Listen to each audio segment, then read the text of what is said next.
That's how powerful it is. Before I get to Ezekiel, I got a word on my way. The time has come for you to surrender. Rich, I heard, tell the people from the upper echelons of society who feel comfortable in their mansions, tell them teachers, them doctors, them lawyers, tell all those people who believe that they don't want salvation. And that's what this is about this morning. Your salvation is nigh. Now, the gift of salvation is being offered this morning. And I'm asking who needs it, because the time has come for you to receive What's up, Brian? Your salvation. Nothing else matters right now. I'm telling you, my brothers and sisters, right now is your moment. Ezekiel said, the word of the Lord came to me, son of man. I thought about it, and Mother Nellie sound the alarm with the scripture. She lies there every day meditating, and now she has released the word. Son of man, this is what the sovereign Lord says to the land. Jamaica, hear me well this morning. The end has come. I don't know why this is happening this week before next week, but we're telling somebody this morning, the end has come upon the four corners of the land. Upon the four corners of the land. I don't know what's about to happen, Jamaica.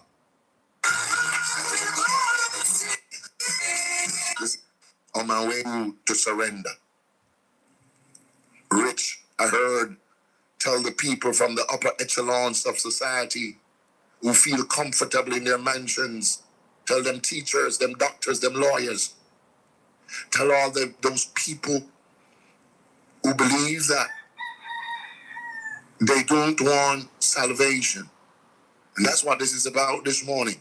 Your salvation is nigh. Now, gift of salvation is being offered this morning. And I ask who needs it, because the time has come for you to receive your salvation. Nothing else matters right now. I'm telling you, my brothers and sisters,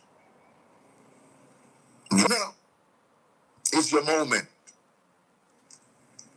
Ezekiel said, the word of the Lord came to me, son of man. I thought about it, and Mother Nellie sound the alarm with the scripture. She lies there every day meditating, and now she has released the word.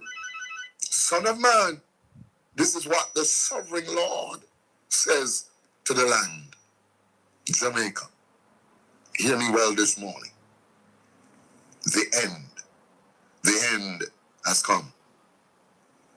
I don't know why this is happening this week before next week, but we're telling somebody this morning, the end has come upon the four corners of the land. Upon the four corners of the land. I don't know what's about to happen, Jamaica. But here is a word confirmed by four persons. The end is now upon you.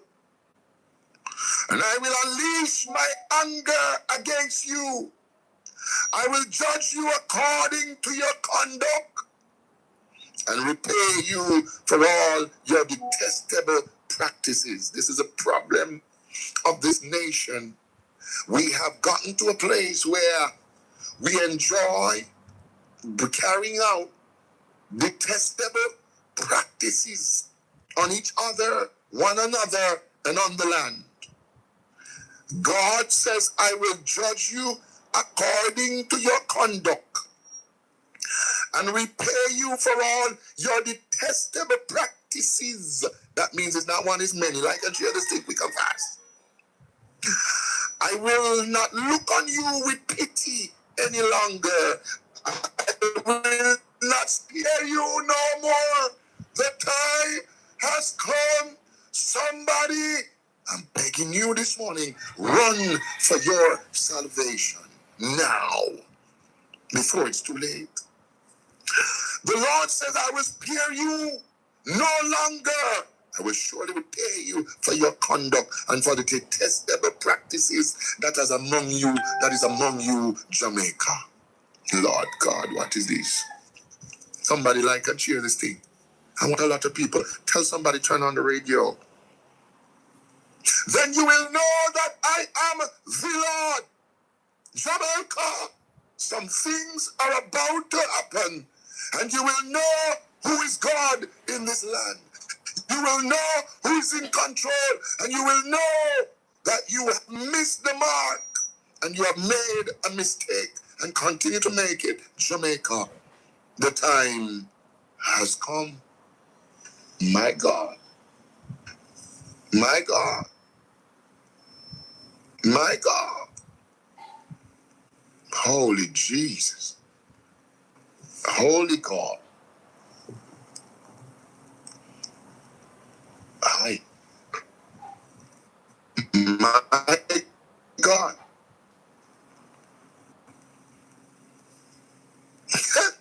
This is what the Lord says. I'm scared. Disaster unleashed. Disasters unheard of. Disaster. See, it is coming. Jamaica. Disaster is coming again. Central Jamaica. South Central. My God Almighty. Disaster is coming. The end has come. The end has come.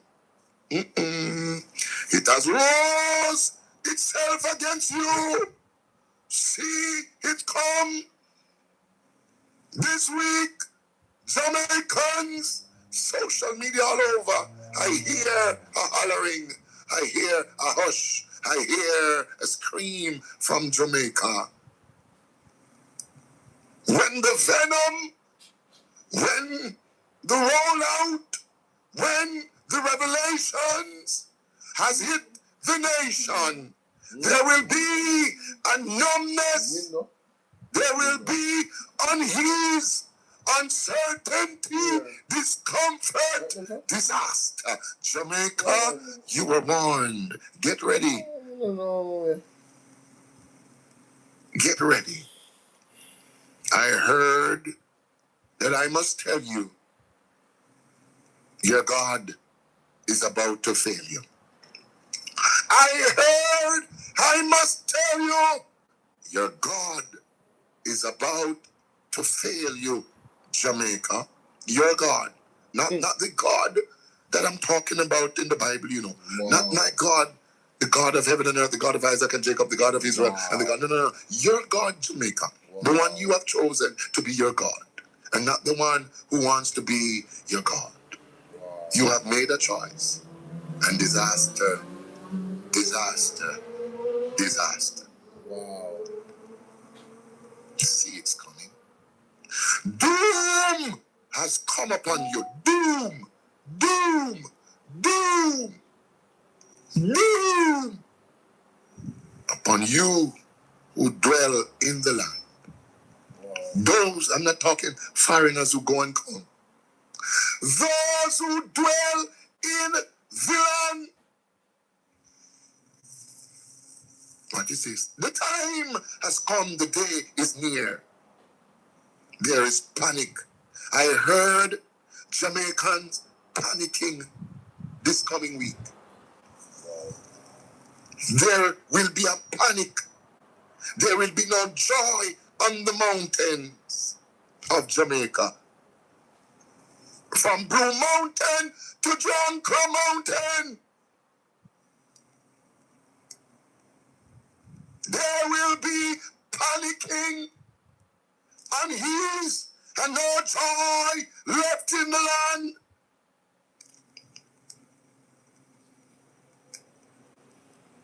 There will be numbness when such speech is made. Jamaica, God said to tell you, get ready, because he sees panic, no joy on the mountain. Wow. Because I'm about to pour out my wrath on you and spend my anger against you. Turn. Last minute, run. Hurry, come. This is your time. Your time has come. Your time has come. I will judge you according to your conduct and repay you for all your detestable practices. There's some people I hear saying right now, why you come with that? We don't want to hear that. It's all good. Everything's going to be fine. Don't come with your judgment. Don't come with your doom and gloom. We don't want to hear it. Oh, you don't want to hear the truth? You don't want to hear the truth? But listen out. This week, this coming week, I heard the time has come. It has come. I told you months ago, time is the master. I told you when you were bashing on me and the breakthrough ministry, wow, that time is the master. Wow. And now this morning, I think it's the 14th, 15th. Day of the month of March. The number 7, book of Ezekiel, and watch the number 7, God's number, the 7th chapter of the book of Ezekiel. Verse 7 says, doom has come upon you who dwell in the land. This is not safe. This is not safe. I will not look on you with pity. I will not spare you. I will repay you for your conduct and for the detestable practices among you. Then you will know that it is the Lord who strike you. Oh, today is the 15th. Yes, the 15th. The middle of the month. Verse 10. See the day. See it come. Doom has burst forth. The rod has buddled. Arrogance has blossomed. One of the problems I find with Jamaicans these days is a spirit of arrogance. True. Arrogance to the truth. True. That's a fact. That is a fact. That's a fact. All your collections from September to now is finished. You've been arrogant in your behavior and your attitude. Just like the government. Hey. People them a follow suit. Your arrogance as a nation has blossomed to the point where God's wrath and anger has also blossomed against us. After we fought. Your arrogance has led to this. Wow. Violence has arisen. Violence has arisen because of your arrogance of not wanting the truth, but live a spirit of lie, deception all over you. You went for the evil instead of the good. You went for the bad. You went for the ungodly instead of the godly. You went for the lies instead of the truth. You were arrogant. Mighty God. And now we'll pay. And I see violence has arisen. I'd rather punish the wicked. None of the people will be left. None of that crowd. None of their wealth. None of their value. None of their crowd. None of their wealth. None of their value. The time has come. The day has arrived. Let not the buyer rejoice. The buyers, Jamaica, this coming week to the 1st of April, Jamaica, the buyers will not rejoice in the land anymore. The price will be out of our reach. Wow. Do you hear what the word says? And I echo, Lord God, the day has arrived. Let not the buyers rejoice, nor the sellers grieve. What is this? Jesus Christ. The Bible declaring there will be a problem, Jamaica, with buying and selling. The price will be too much out of the reach of the poor and the needy. Jamaica, why you didn't listen? Why you didn't hear? And now we all will feel. For my wrath is on the whole crowd. The sellers will not recover. Lord Jesus Christ, this is crazy. The sellers will not recover no profit. Talk already. My God. Talk already. Lord Jesus. The sellers will not recover the properties that was mercy, God. As long as both buyers and sellers live, for the vision concerning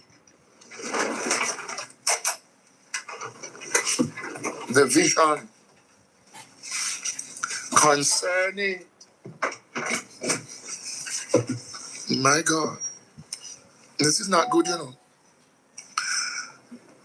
This is not good. Jamaica, this is not good. What is going to happen? Well, the buyers and sellers, there's going to be an upheaval, big problem between buying and selling in the land. Yep. I saw, after Melissa, what happened with the food. The markets got so expensive that one little flimsy pepper was selling for over $100 Jamaican. I cannot forget, went to Christiana Market and tried to buy pepper. I was traveling market to market seeking to get price.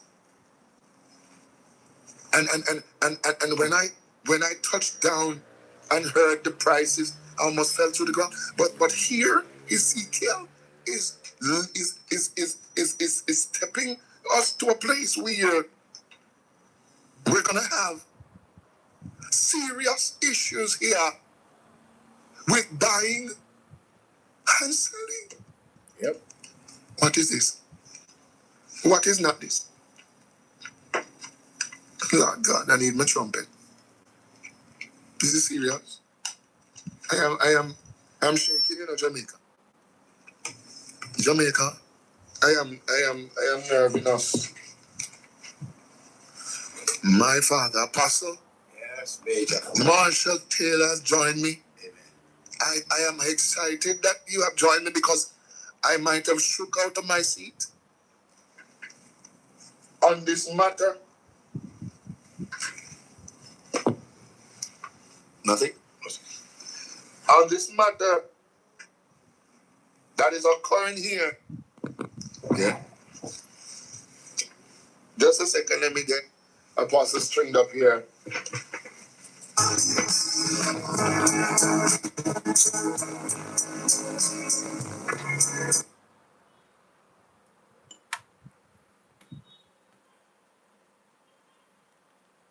Alright, so how you guys doing? Wait. How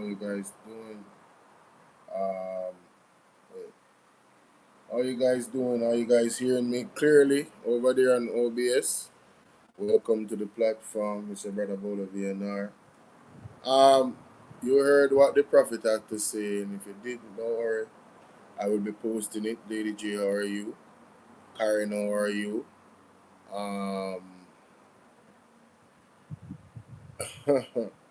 Listen to me now, people. I don't know if you guys follow. I follow three men of God particularly, and there's others I watch in terms of other, you know, women and men of God that have been speaking on social media. And there's a consistency about the prophetic regarding Jamaica. Um, Jamaica is under judgment. We've been under judgment um, since Hurricane Melissa. That was the a small impact compared to what is coming. So what the prophet is saying here is not surprising me. Um, there are media pundits out there and political worshippers of the Jamaica Labour Party and Andrew Holness that want to play down the impact of their tax plan that they're coming with and the plans that they have and how to move forward. But unfortunately, the reality is going to hit, and that reality, I believe, is what the Dr. Bishop Mark Stewart is talking about in what he's seeing in the spiritual.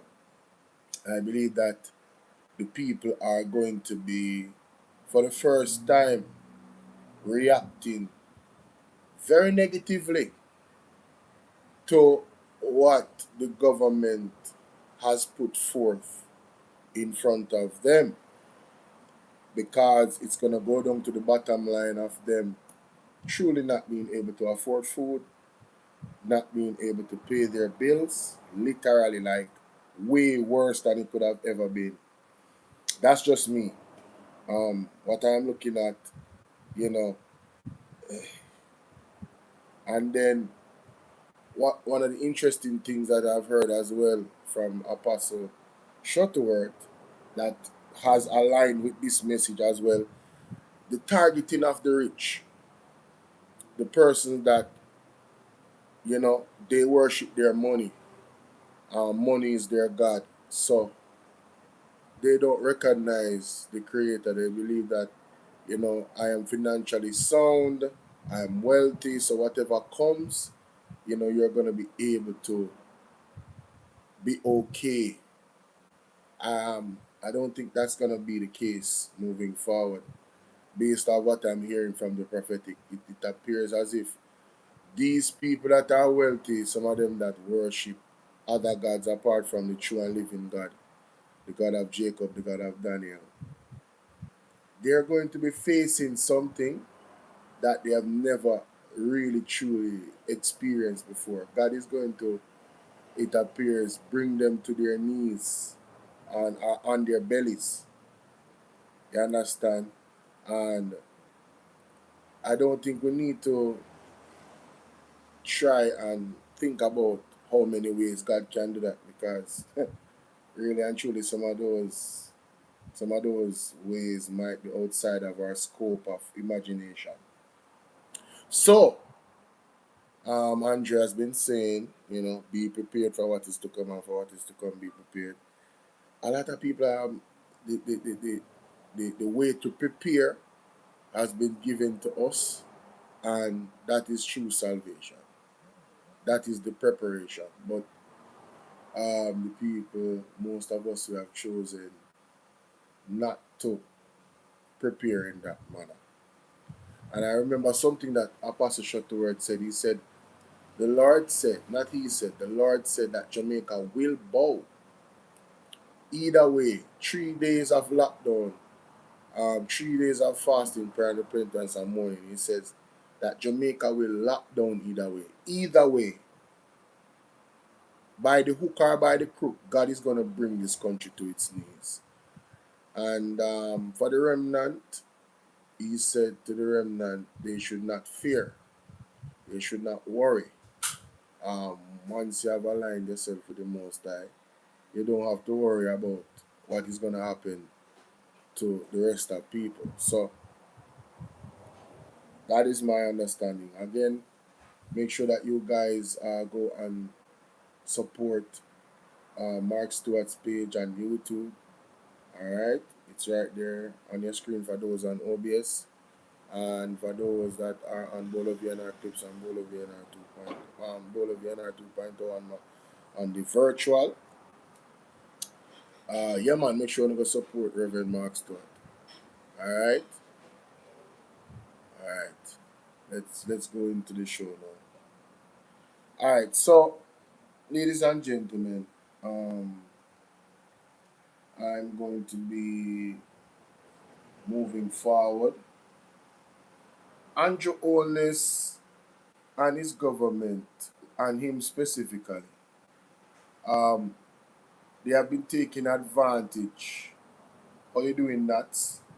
They have been taking advantage of the people's unwillingness, inability, or or um, just unwillingness or inability. It's either that. It's either they are unable to read or research, right? That means they can't read, so they have a learning challenge. Or they are unwilling. They refuse to. How you doing? How you doing, Lorna? They refuse to read and research. And so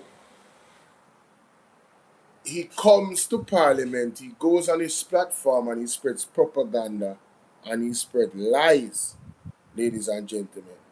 And I don't know about anybody else, but it's one thing I know, that the truth shall set you free. And it shall set you free indeed. So, today, we're going to explore the truth. That's what we're going to do today, ladies and gentlemen. We are going to explore the truth. Colleen, how are you doing? But first, we have to examine the lies that were told by Andrew Holness. So again, please hit the like button, share the live, and let's get into this, ladies and gentlemen. Let's get into this. Here it is. Wonderful. This is the group. I have everything lined up right here. Perfect. Alright, so ladies and gentlemen, it's Brother Bolo here, and we're going to explore some things that Andrew Holness had said. In response to Mr. Julian Robinson budget speech, right? Let's go to it, ladies and gentlemen. Let's go to it. Let me just refresh this. Let's go to Andrew Holness here. All right. Listen to this.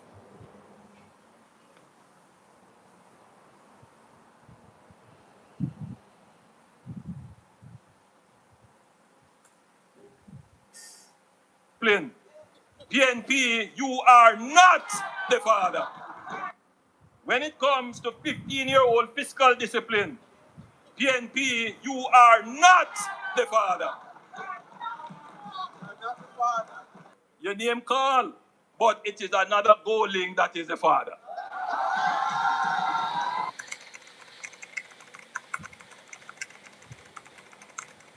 If we're going to have a history lesson, we must just do it honestly. Opposition spokesman on finance in their presentation attempted to whitewash their record and suggested that analysis of the country's economic performance does not go back far enough to do justice to their contribution. I do not believe they can complain if we start at independence. We cannot lose the battle for the minds of the people of Jamaica. Otherwise, we are at risk of having the people who made the mistakes of the past repeat them. Let's start with inflation. The table now being displayed shows that the average annual inflation under my administration has been 5.5%. The lowest under any administration since 1972. This is within the inflation target of 4 to 6%, despite the effect of global inflation resulting from the post-COVID supply chain shocks and geopolitical conflicts. Without the post-COVID inflation spike, we could safely project that our average inflation rate would have trended around 4.3%. The period of highest inflation in Jamaica's history was under the PNP administration of 1989 to 2007. During that period, inflation averaged 18.5% per year. Listen to this, resulting in cumulative inflation of 2,249%. A better way to understand it, Madam Speaker, is that in 1980, a loaf of bread cost less than $1.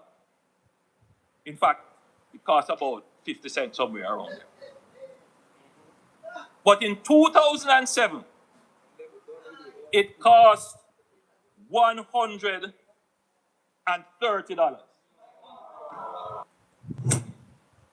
When the PMP left office in 2016, the unemployment rate was 13.7%. Now the unemployment rate is a historic low of 3.5%, almost full employment. 2016, we have created 253,000 new jobs. That's an average of 28,000 new jobs per year. The last PMP administration between 2011 and 2016 created an average of 15,000 jobs per year. Our rate of job creation is nearly twice that of the PMP. Jamaica today has the strongest economy since independence. Jamaica has a bright future. We are not going back to the failed policies of the PNP. We'll look at the exchange rate. The table now being displayed shows that during the past 9 years, the Jamaican dollar has depreciated by an average of 2.9% per year relative to the US dollar. This is by far the lowest rate of currency depreciation under any political administration since independence. By contrast, Madam Speaker, the dollar depreciated by an average of 8.5% annually under the last PNP administration. And the worst currency depreciation took place under the PNP administration of 1989 to 2007. When they assumed office in 1989, the exchange rate was 5.51, that's $5.51 Jamaican dollars to $1 US. When they left in 2007, the dollar had fallen to $70.41 to $1 US, a whopping 1,178% depreciation. Madam Speaker, it is this period of foreign exchange volatility under the PNP that is the starting point of Jamaica's economic woes. Jamaica today has the most robust and transparent foreign exchange market in the region and the most stable FX environment since our independence.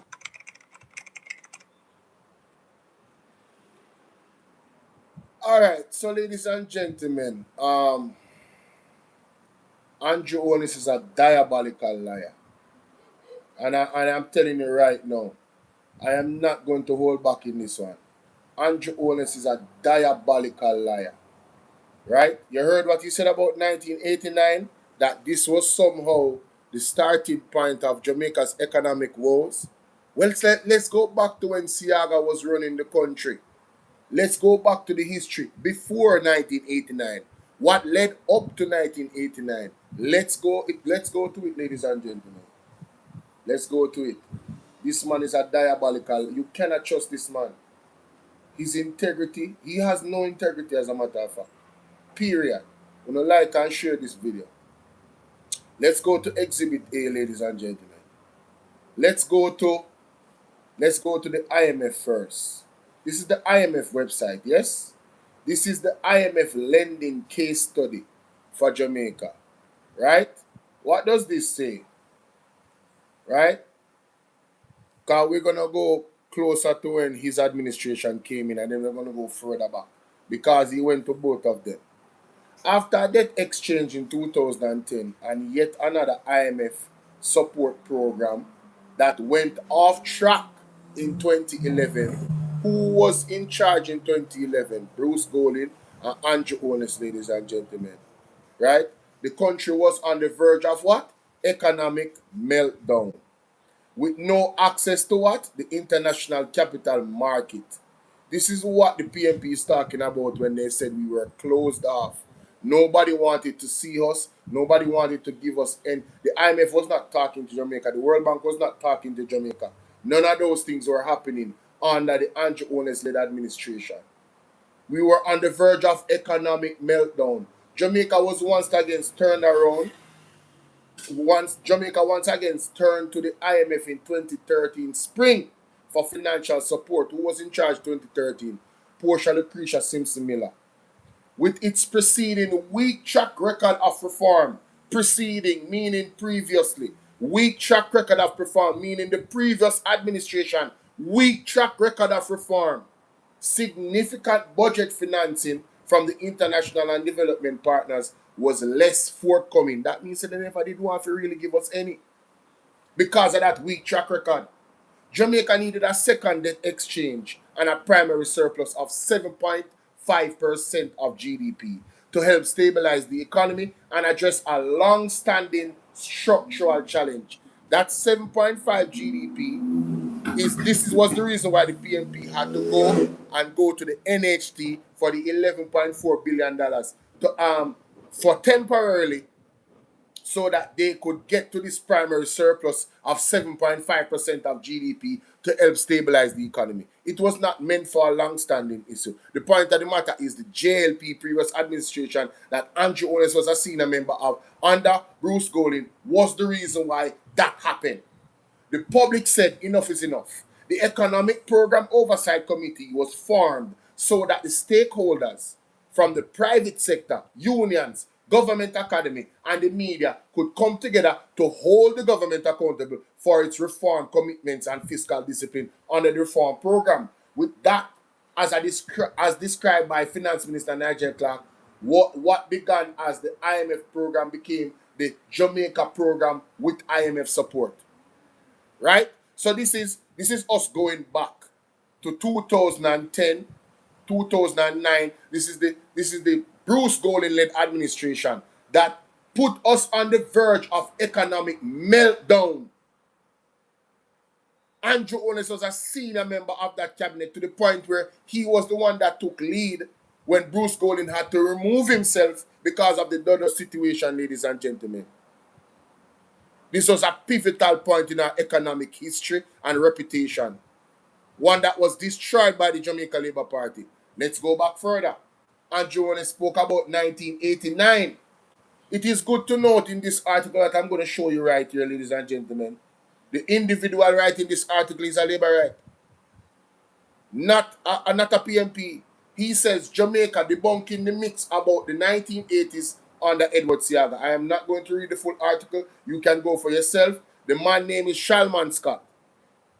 He served under Bustamante.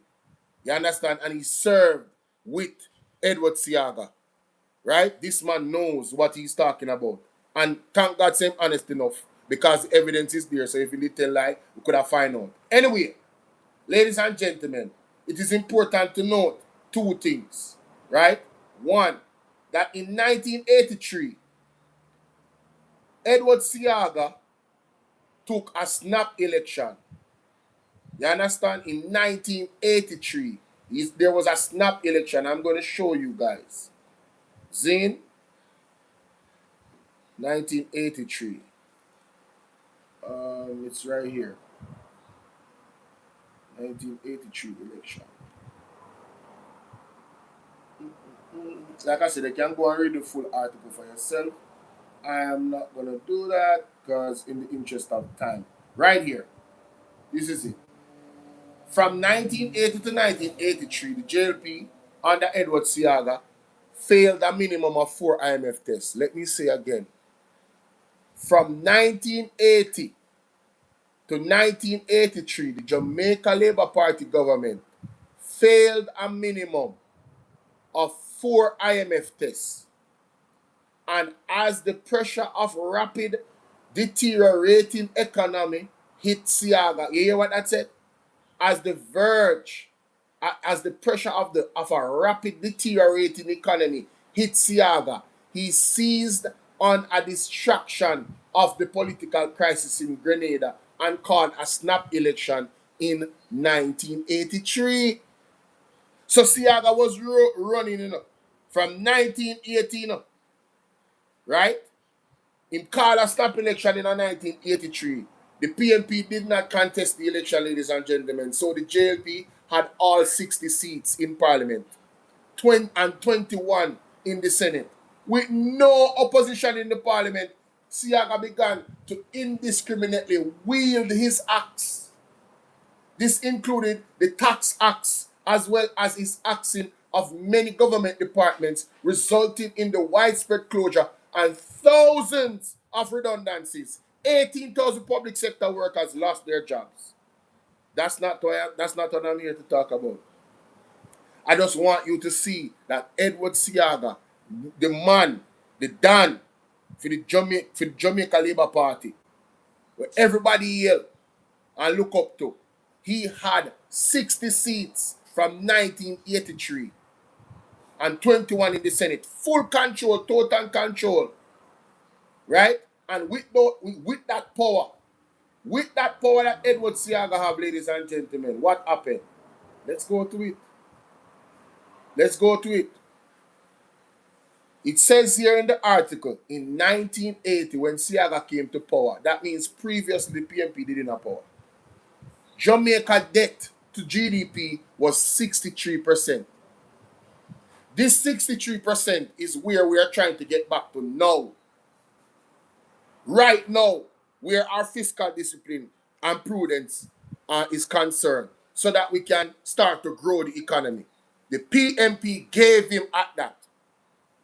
The debt ballooned to 262% of GDP in 1989, which represents an increase of 315.8% in Jamaica's indebtedness over the 9-year period of the JLP Siaga administration.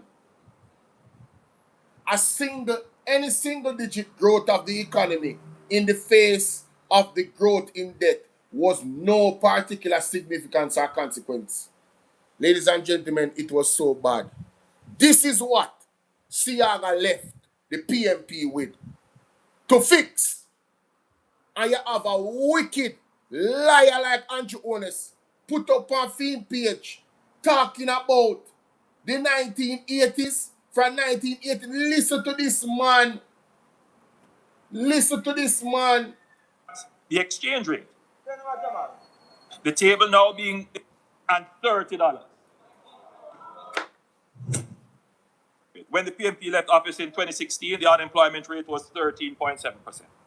Now the unemployment rate is a historic low of 3.5%, almost full employment. 2016, we have created 253,000 new jobs. That's an average of 28,000 new jobs per year. The last PNP administration between 2011 and 2016 created an average of 15,000 jobs per year. Our rate of job creation is nearly twice that of the PNP. Jamaica today has the strongest economy since independence. Jamaica has a bright future. We are not going back to the failed policies of the PNP. Look at the exchange rate. The table now being displayed shows that during the past 9 years, the Jamaican dollar has depreciated by an average of 2.9% per year relative to the US dollar. This is by far the lowest rate of currency depreciation under any political administration since independence. By contrast, Madam Speaker, the dollar depreciated by an average of 8.5% annually under the last PNP administration. And the worst currency depreciation took place under the PNP administration of 1989 to 2007. When they assumed office in 1989, the exchange rate was 5.51, that's $5.51 Jamaican dollars to $1 US. So, ladies and gentlemen, you see what he did there? He did not mention that Siaga gave the PNP the country. Siaga gave the PNP the country 212% of GDP. When the man leave, it ballooned to 262. But let me show you something. Listen to what Miss Lagarde had to say, because we are more surgical with this thing today now. Listen to what Miss Lagarde had to say here, ladies and gentlemen, about the Jamaican economy. When she came, when Mama P was here. Listen to what she had to say right here, sir. Because we're tired of the lies from Holness. Listen to this. Madame Lagarde also responded to concerns about the slide in the value of the Jamaican dollar. Well, I think you have to look back to where we were a year ago, where growth was collapsing, employment was going up, where reserves were running out, and where Jamaica was bleeding its reserves in order to support a currency that was clearly overvalued. That is Jamaica. That is Christine Lagarde. Who did you see beside her a while ago? Portia Simpson Miller. When was this video done? June 27, 2014. So, the Jamaica Labour Party put the PNP into this position, you know. Bleed out the reserves. The Jamaican dollar was overrated in terms of its value. Listen, I'm going to make you hear what she say again, you know. Listen to what the ladies, as a matter of fact, the best place to play it is on my TikTok. Because I did a video. I did a video on TikTok about it. Let me get to that. Cut out that. You don't want to hear that. That's not what I'm here for. Alright, let's listen to this, ladies and gentlemen. And I'm not going to play all of it.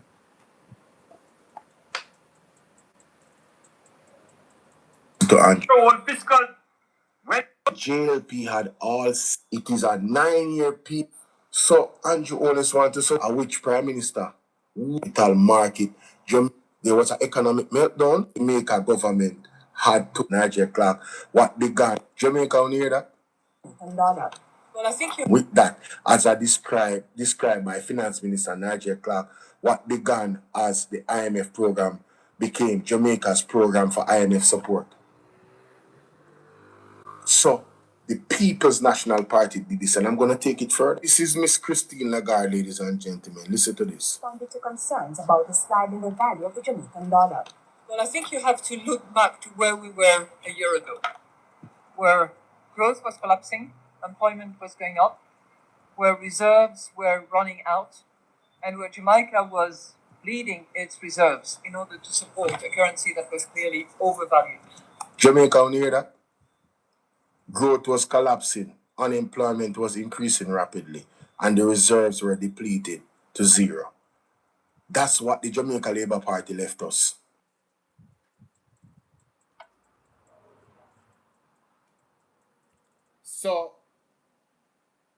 So Andrew Holness just completely, totally lied to the people, ladies and gentlemen. I want you guys to bear with me because I have to go for this reference of Mr. General name again. Sorry. Damian Crawford. Like and share the video, guys. Damian Crawford dissected Andrew Holness. Totally dissected Andrew Holness. Zane. You remember when Andrew Holness had that, what do you call it? About 5-hour budget speech? Yeah, man. Remember when Damian Crawford came out and he rebutted all of the stuff that he was talking about? Yes, Jamaica. I found that video. Last night I was playing it. But I'm going to play a specific portion of it to add to this reaction. Yes? And I also want to play a portion of what Mr. Ralston Iman said in an interview years ago in 2015. You understand? For you guys to get context of how important the IMF is to small countries, especially when they're in a dark place economically. So when you have mismanagement from the people that actually when you have mismanagement from the people that actually supposed to be securing your economy, and being fiscally prudent. It's counterproductive to the growth. But let me get to this. Let me get to Mr. Let me get to Mr. Damien Crawford here, so, because the man was so surgical with it. Stoplight, everybody see them, everybody know them. Fake troubles. Phase detail. The JLP said that they'll phase it. Analyzing the hands. Crawford, Senator Crawford, has been given wide latitude, Mr. President. And according to data compiled by the World Bank and the IMF, more than 130 countries experienced bank sector distress between 1980 and 2002. If you soon get an explanation. What happened? Global oil prices spiked during the Gulf War and again in early 2000. Jamaica, being oil dependent, saw increased transportation and electricity costs, and of course, bauxite would have faced challenges because of the energy consumption that it did. 18 and a half years that the PMP was in power, they are on their platforms. Yes. Persons who are friends of mine, my mother asks me sometimes, how do you choose your friends? Have been calling my name in the most way on radio and on the platform. I said, Delano Seawright, Senator Seawright, a friend as well. And by the way, Senator Seawright is the one who started the rumor about shelling down London with Jamaica money. Can you believe that? I was in London presenting an academic paper. They wouldn't understand that because they're not academics. Paid for by the conference. And a friend of mine started a rumor that I was there shelling down England. But I forgave him. Of course, because you're a forgiving. Because when his trouble came across my decks in his early times, I could have taken revenge. Because the truth was worse than the lies. But power don't lie in anger. It lies in knowing you could have done it and not doing it. Their mouths, Mr. Speaker, have revealed what their masks have tried to hide. No matter how well you pretend, your words will tell the truth about it. The first set of lies that would have been established would have been along the lines of inflation. And in this case, there is a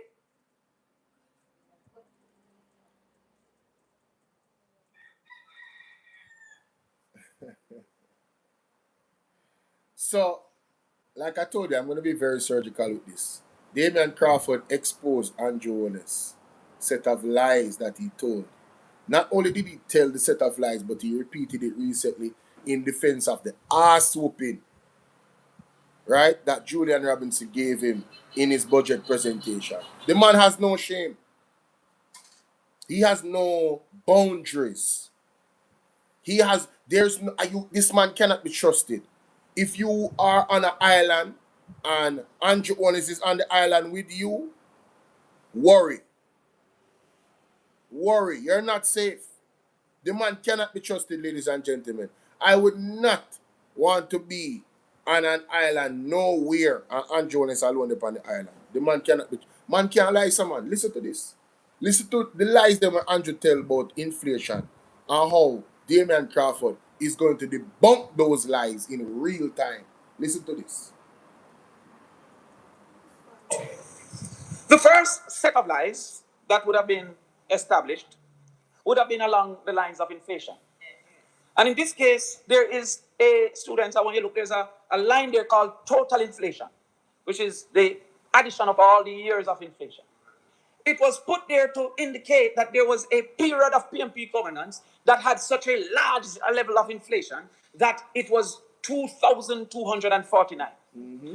They failed to acknowledge this was the longest term that any government has ever served. Thank you.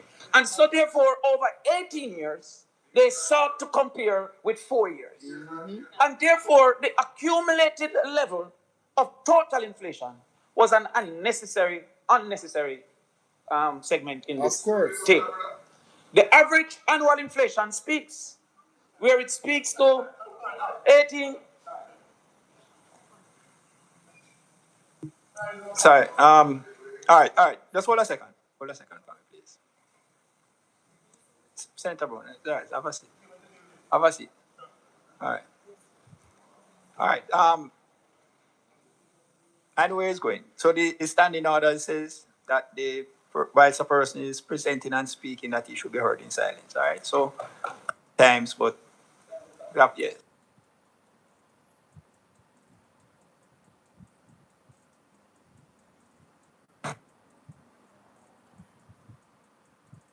Them always do that, you know. Anytime the man them beat them with the truth, them always come and a slow down the thing. And speaking, that he should be heard in silence. All right. So, Senator Morgan, we appreciate the little bantering that goes across at times, but yes. All right. Yeah, all right. So continue, Senator. Mr. President. I don't mind. I don't mind, but I appreciate Senator Brown because you're setting a good example for my little children who are here today. So, we're going to set that example. The Prime Minister made heavy weather of this 2000, not indicating the period of time, and sought to also compare Jamaica's reality with the United States reality. Before I indicate the reasons why this is not an adequate comparison, even the numbers that they have presented suggest that there are multiple times that the JLP was worse than the PNP. Yes. Now look at February 1989 to September 2007. This is the exact presentation from Mr. Prime Minister Andrew Holness, Dr. Andrew Holness. If you look at the 89 to 2007, 18 and a half years that the PMP was in power, the average annual inflation was 18.5%. In the United States, for which he was seeking to make heavy weather, it was 2.9%. That's almost 6.3 times what existed in the United States. But he failed to have done sufficient analysis to recognize that in September 2007 to December 2011, which was the JLP, they were at 12.3% in relative to the United States, 1.5%. That's 8.2 times what was in the United States. So therefore, if it is that relativity was supposed to be used, the JLP in 2007 to 2011 was 8.2 times inflation in the United States. However, the PMP was 6 times inflation in the United States. However, for the knowledge of our students, I'd like them to know that even that was a false analysis. There was no real basis to utilize the United States in comparison with Jamaica. An appropriate comparison would have been other Caribbean islands because the United States don't have the same realities that we face. But so, Damon Crawford expertly destroyed Andronis' argument here. Imagine you have a period of 2,000 years of rule and you compare it to a period of 200. That's what Andronis tried to do. You know? Compare a small period of time when the Jamaica Labour Party was in power and try to add up inflation, average it out, and then say, but your 18 years compared to my 4 years, your inflation, and then him try to compare the United States. But even in the comparison, when I do the averages, the PMP performed better than them by 2%. So even though he manipulated, this is why I say he's exploiting people's inability or their unwillingness to read and do research or actually listen to the people and actually do good research and go look for them research. How you doing, Ellen? Big up yourself. Big up everybody for the live. I just need you guys to like and share the video. Please. It's very important that you do that for me. Share this with 20 persons so the channel can expand. Thank you in advance. Zine. And then now, apart from the nonsense of comparing, Jamaica with America, like I said, we still boded well in terms of the comparison, but the comparison was a fallacy. You should have never done that, right?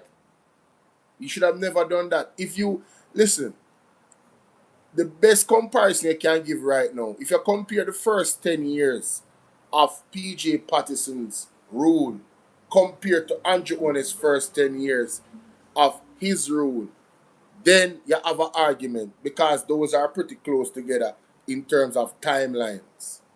And you can say, well, inflation was this, that was that, whatever. Right? Look, let's continue. Let me teach. We don't have to say much.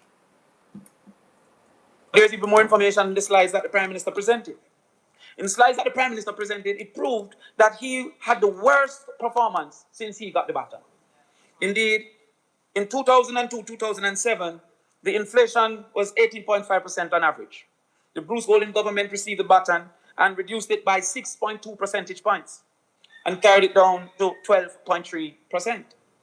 The Portia Simpson Miller government got it and reduced it by 6 percentage points and carried down to 6.3%. Andrew Holness got it and carried down to 5.5, a reduction of less than 1 percentage point. So he's making a big deal about look how me fast when it's just that he got a good baton. Prime Minister Bruce Golding reduced it by 6 percentage points. Prime Minister Portia Simpson reduced it by a further 6 percentage points. Yet they tried to convince us that the best Prime Minister we have ever seen reduced it by less than 1 percentage points. I had to ensure that a picture like this exists, but Holness has done the least. That's a KC man winning that race so beautifully, as we will later today. And Calabar is already at 4th or 5th or something like that. My friend, they're way around the corner. But I think they're coming behind even Edith Alton today. Edith Alton will lead them. So with the baton, he has done the least. He has also sought to prove misleading historical comparison. Prime Minister attempted to vilify the PMP by highlighting average inflation from 1989 to 2007. He, however, fails to highlight the global economic context, including oil price shocks, trade liberalization mandates, structural adjustment from the IMF. And they also fail to acknowledge that food inflation, which is the level of inflation affecting the majority of people, is at 7.4%. This highlights a persistent and significant burden on household budgets, especially for low and middle income Jamaicans, even while headline inflation remained within the BOJ target. Indeed, in our parliament, in this Senate, I have made 3 presentations asking for a targeting of food inflation as well as a targeting of overall inflation. Because there are times that the overall inflation disguises the suffering of the average individual who don't spend on the entire basket that exists. They have never indicated that. So the food inflation is outside the target levels of inflation. Therefore, a large proportion of our society whose income is directed mainly to consumption of food is not being addressed by what is being posited by the inflation rate. The next level of lies that we're told would have been debt to GDP. This graph that I'm showing here is the exact same graph that was presented by Prime Minister Dr. Andrew Holness. I'll give him the doctor until I hear further information. But Prime Minister Doctor, I'll give you the benefit of the doubt. Now let us look at the realities. So, President, they seek to sell this argument that the JLP are the great debt managers and the PMP is loose with the management of debt. They seek to sell that argument. Well, we have not bought that argument. Let's go to the other slide. Let's look at the debt to GDP. Every time you come and say you need to check, you don't check. Check and come back now. In 1962, the PMP handed the baton to the JLP. It's important for students to know that self-governance and independence are 2 different things. That before independence, we were governing ourselves and both the PMP and the JLP existed. The PMP handed over the baton in 1962 at 20% debt to GDP. 20%. At the end of the JLP's first term, Bustamante term, and I think you share that term, Sangster got a piece of it. So I'm not give it because it's not so good. It moved to double 40%. So therefore, these great debt managers' debt in that period moved from where they got it at 20% to 40%. Come on. We then, if you wake up and think you know more economics than me, go back to sleep. And then, inflation moved, debt to GDP ratio moved to 80%. So Michael Manley got the baton in 1972 at 40%. And it moved up as well to 80%. However, Eddie Seattle got the baton in 1980. The financial whiz. The financial whiz. It moved to 212%. That green line in the middle, the highest it has ever been, was under the Jamaican Labour Party, under the quote-unquote financial whiz. And forgot that he had a duty. And when the PMP got it, now what I have done here is to be truthful and fair. I have not, no, listen. No, I will give you my class later. Because I like when my friends are at the same level. It's not possibly too late. Hi, Angela. But what happened here is that I have given with fairness. Because the election was before the 6 month, I have given 1990 to the People's National Party. 1989 to the People's National Party. But when the PMP actually got government, it was 260%. But we're going to work with 212. Because it's bad enough, we don't forget nothing more. You heard that, ladies and gentlemen? You heard that, ladies and gentlemen? The article that I showed you, it was literally 260% debt to GDP. It is the highest it has ever been in Ivan. Angela, Egla, big up yourself. Fletcher, big up yourself. It is the highest it has ever been. That is under the Jamaica Labour Party. So how then can Andrew Holness say that the JLP are somehow stewards of good fiscal discipline and management when the highest debt to GDP under their financial wizard, Edward Siaga, the debt to GDP was at 262%. Oh, by the way, there was no opposition. He had full power. You know, like when Andrew Holness had 47 seats, Edward Siaga had 60 seats in parliament. That was the full parliament at the time. Total control of the Jamaican government and everything. The whole house. And with that power, he could not, with his financial wizardry, either could not or refused to grow the economy. Our debt to GDP skyrocketed to 315%, 315.8% of what he got it from the People's National Party in 1980. A 9-year period of massive destruction of our economy. Unemployment skyrocketed. Public sector workers lost their job. Listen to me, man. You don't play with me. No lab rat can come around here, come chat no foolishness. The evidence is clear. Let's continue. And not to exaggerate. No exaggeration. When the PMP John, got what's it, up? Mr. President. Marcia, how you doing? This government of the 18 years that they claim was poor in management and was debt-free. Well, I mean, actually, ballooned the debt. The truth is it dropped from 212 to 113%.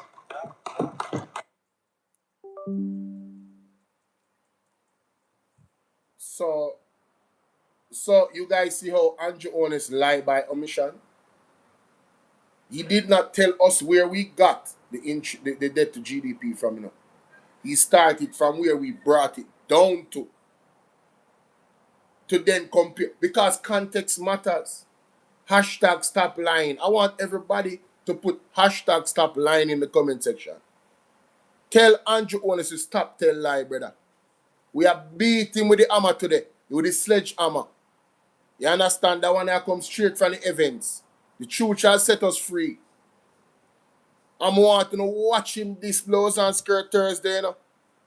And make sure so you know, equip, you know, in our comment section for burn him out with the truth, you know. And if you not watch it on my channel, because I'm definitely going to play it, I will be here on Thursday. I'll be here for it, ladies and gentlemen. Right? Make sure so you know, in the building on Bolo VNR 2.0 and Bolo VNR Clips. Alright, let's continue. Debt-free. Well, I mean, actually, ballooned the debt. The truth is it dropped from 212 to 113%. How then have they been able to sell this lie that they are the fiscal party? And it's not finished, you know. Because when they bamboozled the people in 2007, and it went over to Bruce Golding, it then went up again to 134%. So, what happens? You know, no, and most time I don't like speak to Bruce Golding in the parliament because my good friend is across the room. And his daughter, and there's relationship. And I respect that, I really do. And I rate Bruce Golding, I'm telling you the truth. No, I rate him. He's one of the brightest politicians I have seen. But the facts matters that with all things considered, it moved from 113% and increased under the JLP. Every single time that they have gotten it, there's an increase. Every time. The people found their way. And by the way, in that time, failed IMF tests. In that time, could not sit. I don't want to follow that example. Didn't show up for the test. Yes, exam all the time. And when the PNP got it, it reduced to 124.5. This is the party that they're saying don't have no fiscal discipline. The facts. No, the presentation not done. Just wait, no man. I'm still at primary school and I'm carried to high school after and then college. It soon come. The only time that the JLP has reduced what they have gotten from the PMP is this time. And it is because any law-abiding government would follow the fiscal rules that were set by the People's National Party. Any law-abiding individual who was Prime Minister or Minister of Finance now would have carried out the same exact trajectory that we have agreed to under the fiscal. Ladies and gentlemen, listen. I don't need to go any further with this reaction for this portion. This was a comprehensive breakdown of the lies that Holness has told. The only reason why this government has brought down the debt to GDP is because of the rules and laws and legislation that was put in place by Mama P. And I dare somebody in the comment section to say that that is a lie. Because I can play the video right now, but because this reaction is going so long, I can play the video of the word. You know what I'm going to do? It. Let me play the video of the words coming out of Miss Christian Lagarde mouth about those fiscal rules. Let me play it. Let me find the video is right here. I don't have to go far. The video is right here. The video is right here, ladies and gentlemen. Are you here, sir? When she talk right here, sir? Hold on. Let me see. Yes. To assisting the wider Caribbean. Just last week, the executive board of the IMF confirmed that Jamaica successfully passed all 4 tests on the year 1 of the extended fund facility. The country is set to receive another $70.9 million, bringing total disbursements to date to $414.4 million. In the first year of program implementation, key reforms that had been pending for a long time were implemented. Antonio, big up. In particular, the tax incentive legislation approved by Parliament in December 2013 and the fiscal rule approved in March 2014.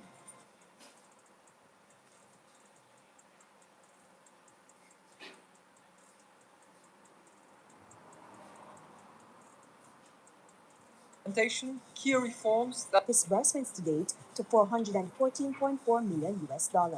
In the first year of program implementation, key reforms that had been pending for a long time were implemented. In particular, the tax incentive legislation approved by Parliament in December 2013 and the fiscal rule approved in March 2014. And the fiscal rule approved in March 2014.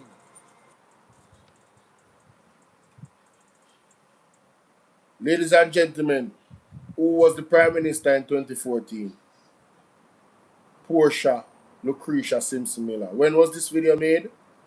On the JIS website, June 27, 2014. The People's National Party is who put in the fiscal rules and the fiscal papers to hold the government accountable so they could not take our economy off the rails again. Argument done. Anytime elaborate they run out, want to just play that video. You hear me say?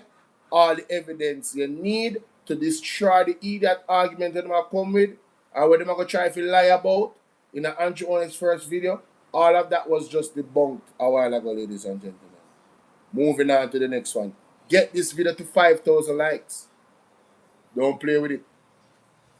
Alright. So we can go to the second video now where Andrew Holness talks. Celine, what you are dealing with? I don't play with him today, man. You don't talk that.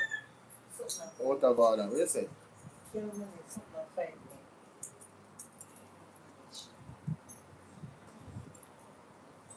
11 minutes. We're going to listen to an 11-minute video. What do you want in an 11-minute video? The man has how much time I tell you, man? Let me first hear it and then me pick out the more I talk about. Because I don't know this with him. How this? Want to know what is the root of our problems today? It is the bad policies of the PNP in the. If you want to know what is the root of our problems today, it is the bad policies of the PNP in the 1990s. If you want to know what is the root of our problems today, it is the bad policies of the PNP in the 1990s.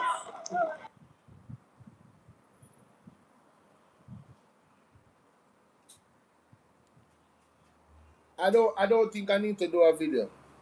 If this is what he's gonna start off with, the video that I just did debunks this.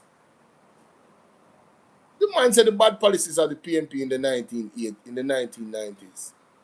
We just established through facts, ladies and gentlemen, that what? Sweet pepper? My goodness. People look on sweet pepper. You don't know she's a new farmer, sir. You don't know things are gonna get better. You know look over there? Man. Anyway, yes, Jamaica. This man said the 1990s. I cannot believe this guy. Jamaica, look at your screen. The debt to GDP was 262% of GDP in 1989. That's what he get. That's what Edward Siaga, the JLP, after 9 years, gave the People's National Party, right? And the People's National Party had to fix Jamaica. So how is it the bad policies of the People's National Party when the results show that they brought down the debt to GDP? They were fixing the economy that was severely damaged by the Jamaica Labour Party under Edward Siaga after 9 years. But let's continue. Let's hear what he has to say. If we're going to have a history lesson, we must just do it honestly. Finsac was a homegrown domestic crisis wholly caused by the PNP, for which we are now only just recovering. This is a bold-faced lie. And they continue to repeat this lie. Voice of intercession, big up yourself. They continue to repeat this lie, ladies and gentlemen. And it's quite sickening. Shout out to Mystic Sensation. He was on, the teacher was on Mr. Lonesome. He was on Mr. Lonesome page today. He called him. I even captured it, ladies and gentlemen. I'm going to play the first part for you. Alright? Yeah, this is it.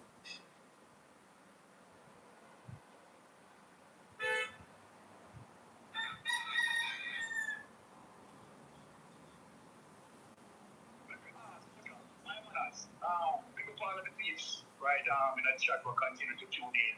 Respect and manners because I didn't keep the energy. All right.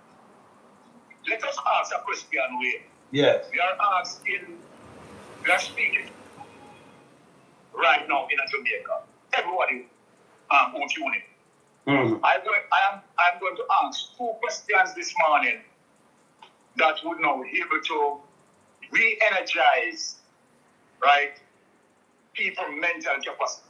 Mm. Number 1, what was the situation that caused Finsac to be created? Mm. Right? Mm. That is number 1. Now, the situation that caused Finsac to be created is the 90s financial meltdown. Good. So it's a situation where Finsac was before the 90s financial meltdown and Finsac was passing policies. And as such, those policies were bad policies that caused the financial meltdown. No, the financial meltdown was before. You understand? As a result of the financial meltdown, it is what caused, right, Finsac to be established. No. First, yeah. What? Second question. What caused the financial meltdown? Okay, now, this is what now Andrew Holness is so dishonest at the entirety of the administration. What caused the financial meltdown are the multiples of unsecured loan. That's it. That's it. Not high interest rate. Not high interest rate. Let us differentiate. Let us differentiate today. Yes. Good afternoon. Good evening. Good night. Good morning. Why? Renegade there. Man, not afraid. Man, not will this. Keep it real and honest running. No tab like one. All right. Use explain that. Now, to go on and tell the dumb say, yes. Yes. You know, the 90s and we are destroy the place. One party from 83 to 89. Nothing left of the place. Nothing. See, me not show the paper and say, I'm going to tell you, be a dumb sis. Oh, Finsac. you know, so we not leave you alone. Me know, man. Even when the things we not did them. Me know, man. We just have come home over calling Belo. Yeah. You know, what's your way? Yes. My ask, what's up? My manners. Big up all of the peeps, right? In the chat, we'll continue to tune in. Respect and manners because I didn't keep the energy. All right.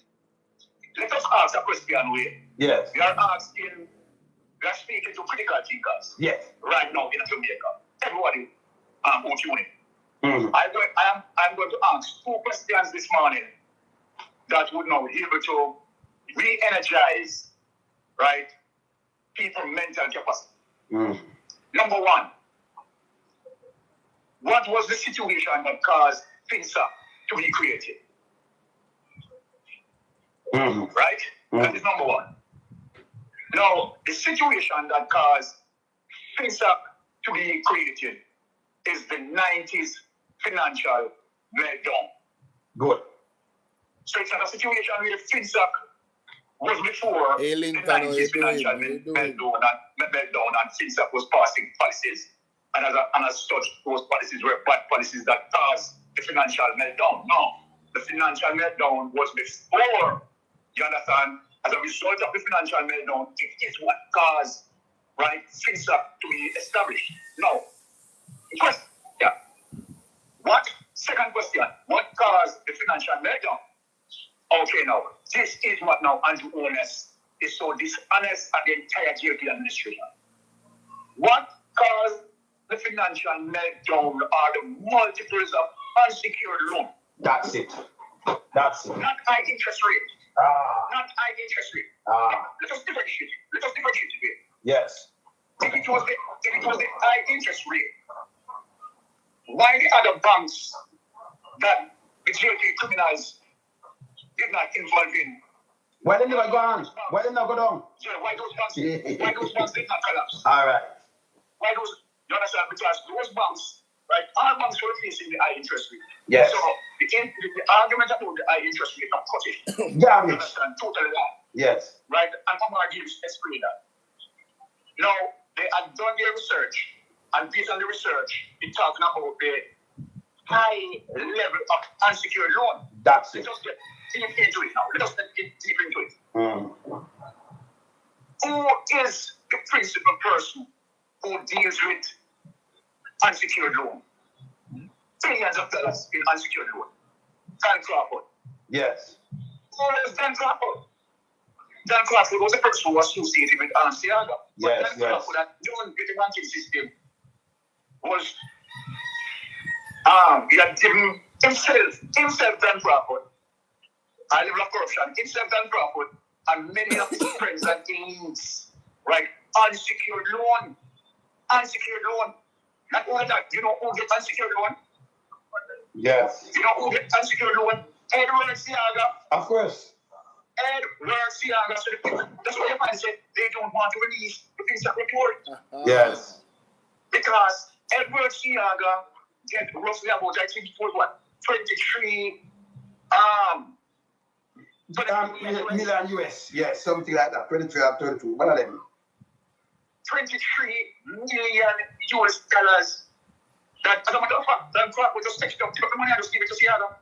Yes. Right? Give it to Siaga. And what Siaga said? Siaga said he did not remember that he collect, that he was processing a loan.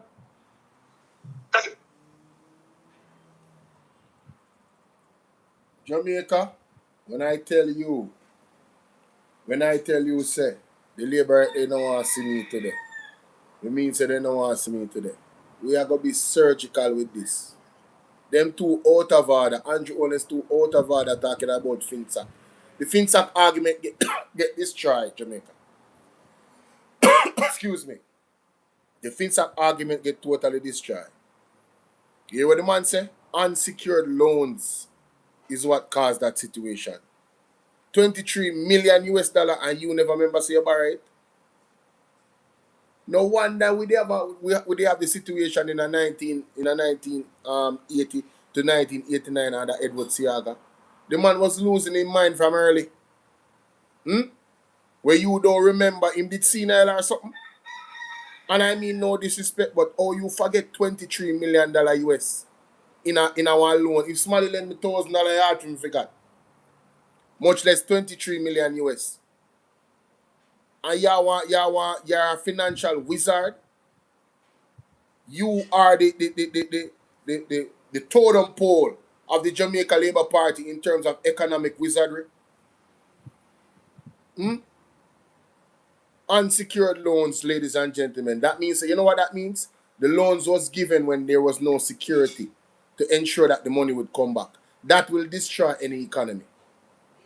So Finsac was the answer to those practices.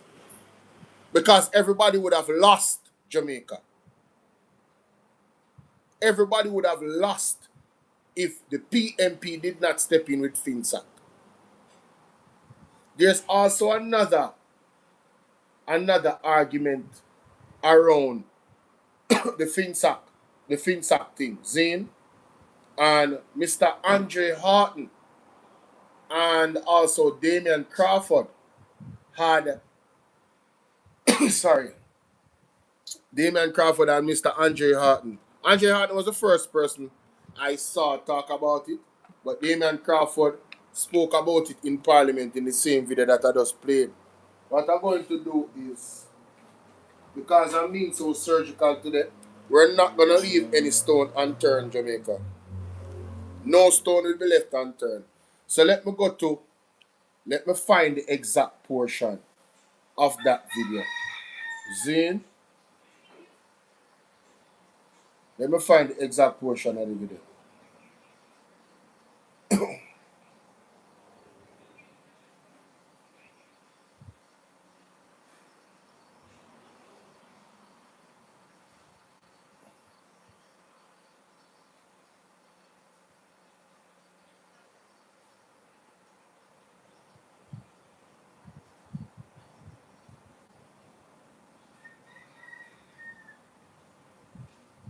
We have to go to Finsac. Hold on there.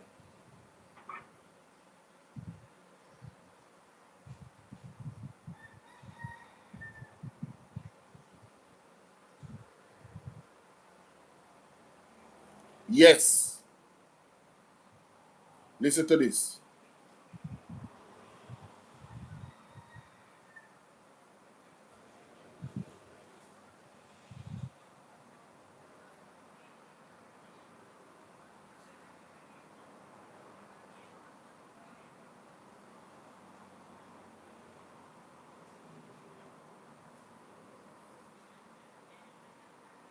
I was present. You were present. Most of us were present 2011. You were here.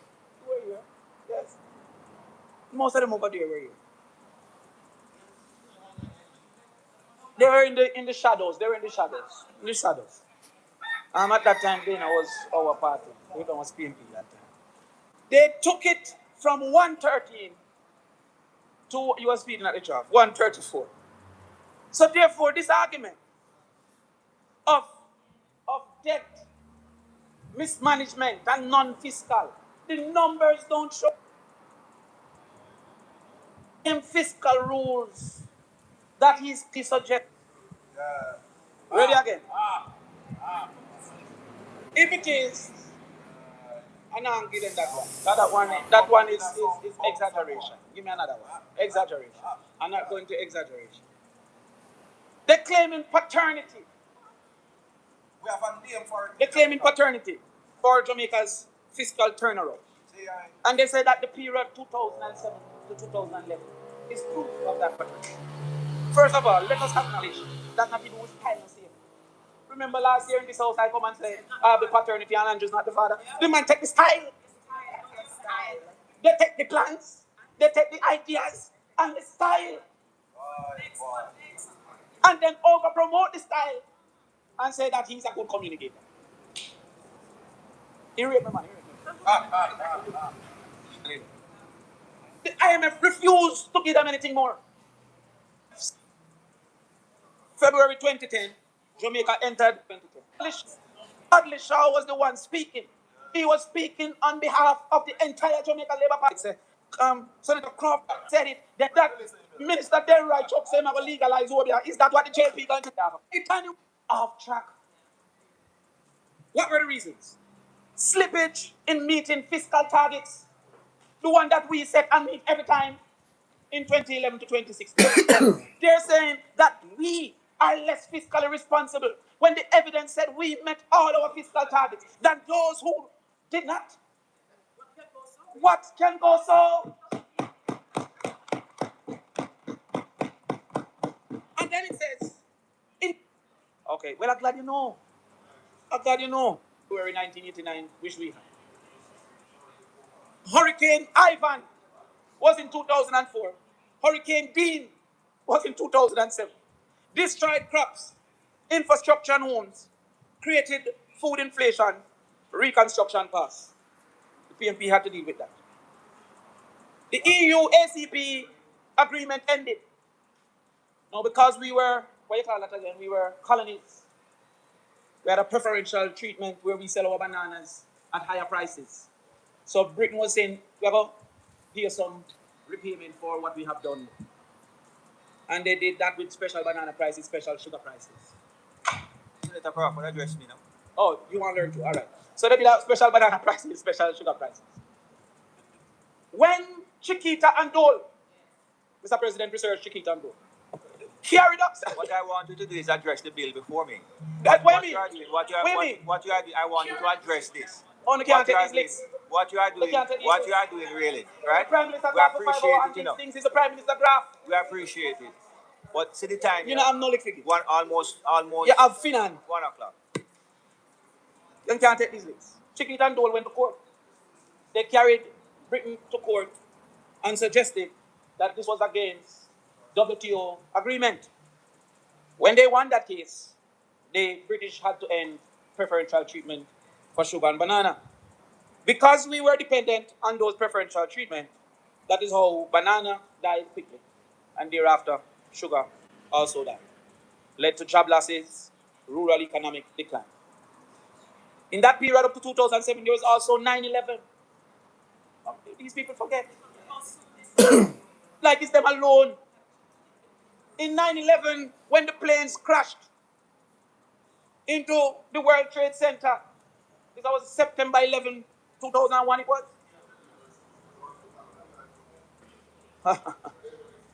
GDP growth slowed, government revenue dropped, tourism massive decline, and it wasn't a word like word open.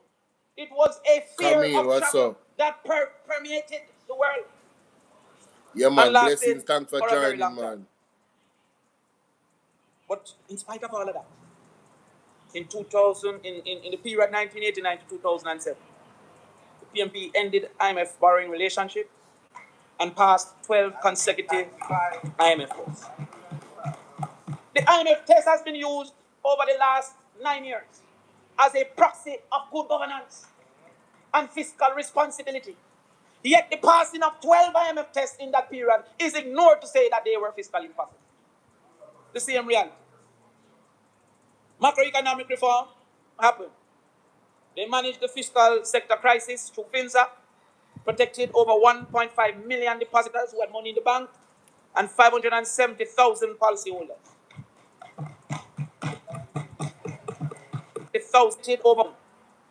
They managed the fiscal sector crisis through Finsac, protected over 1.5 million depositors who had money in the bank, and 570,000 policyholders.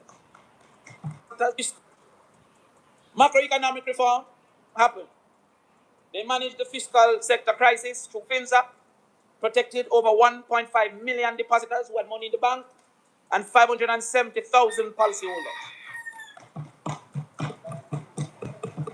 They also did Highway 2000 and finished Highway 2000. Not in the same way they're doing now over into St. Thomas, that you have to dig up and repave and flood out people's yard.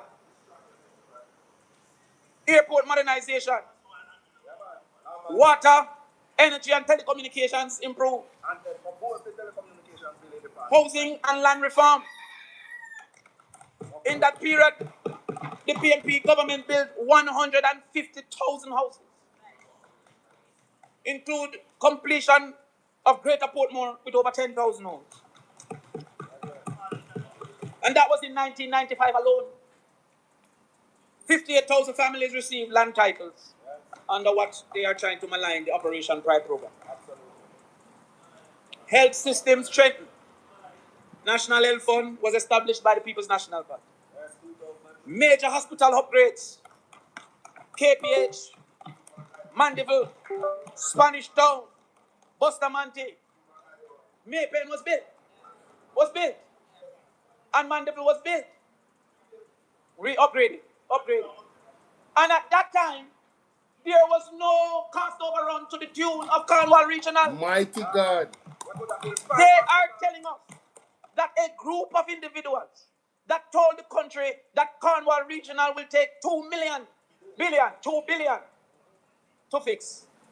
Gone 22 billion and counting.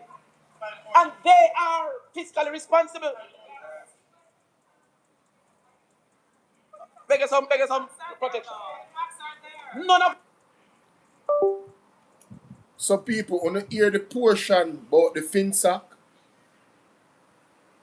Wanna hear the portion about the Finsac, how much millions of people benefited.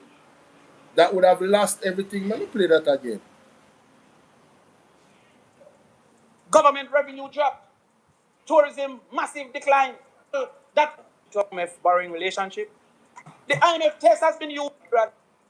Macroeconomic reform protected over $1 billion. They managed the fiscal sector crisis through Finsac, protected over 1.5 million depositors who had money in the bank, and 570,000 policyholders.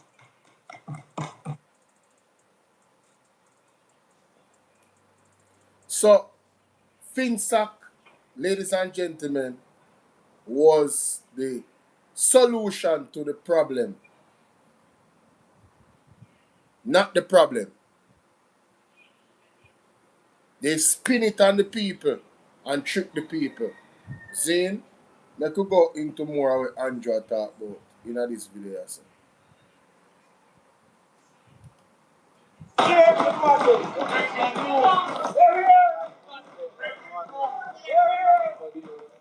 Our debt to GDP prior to the advent of the Finsac crisis was 72%.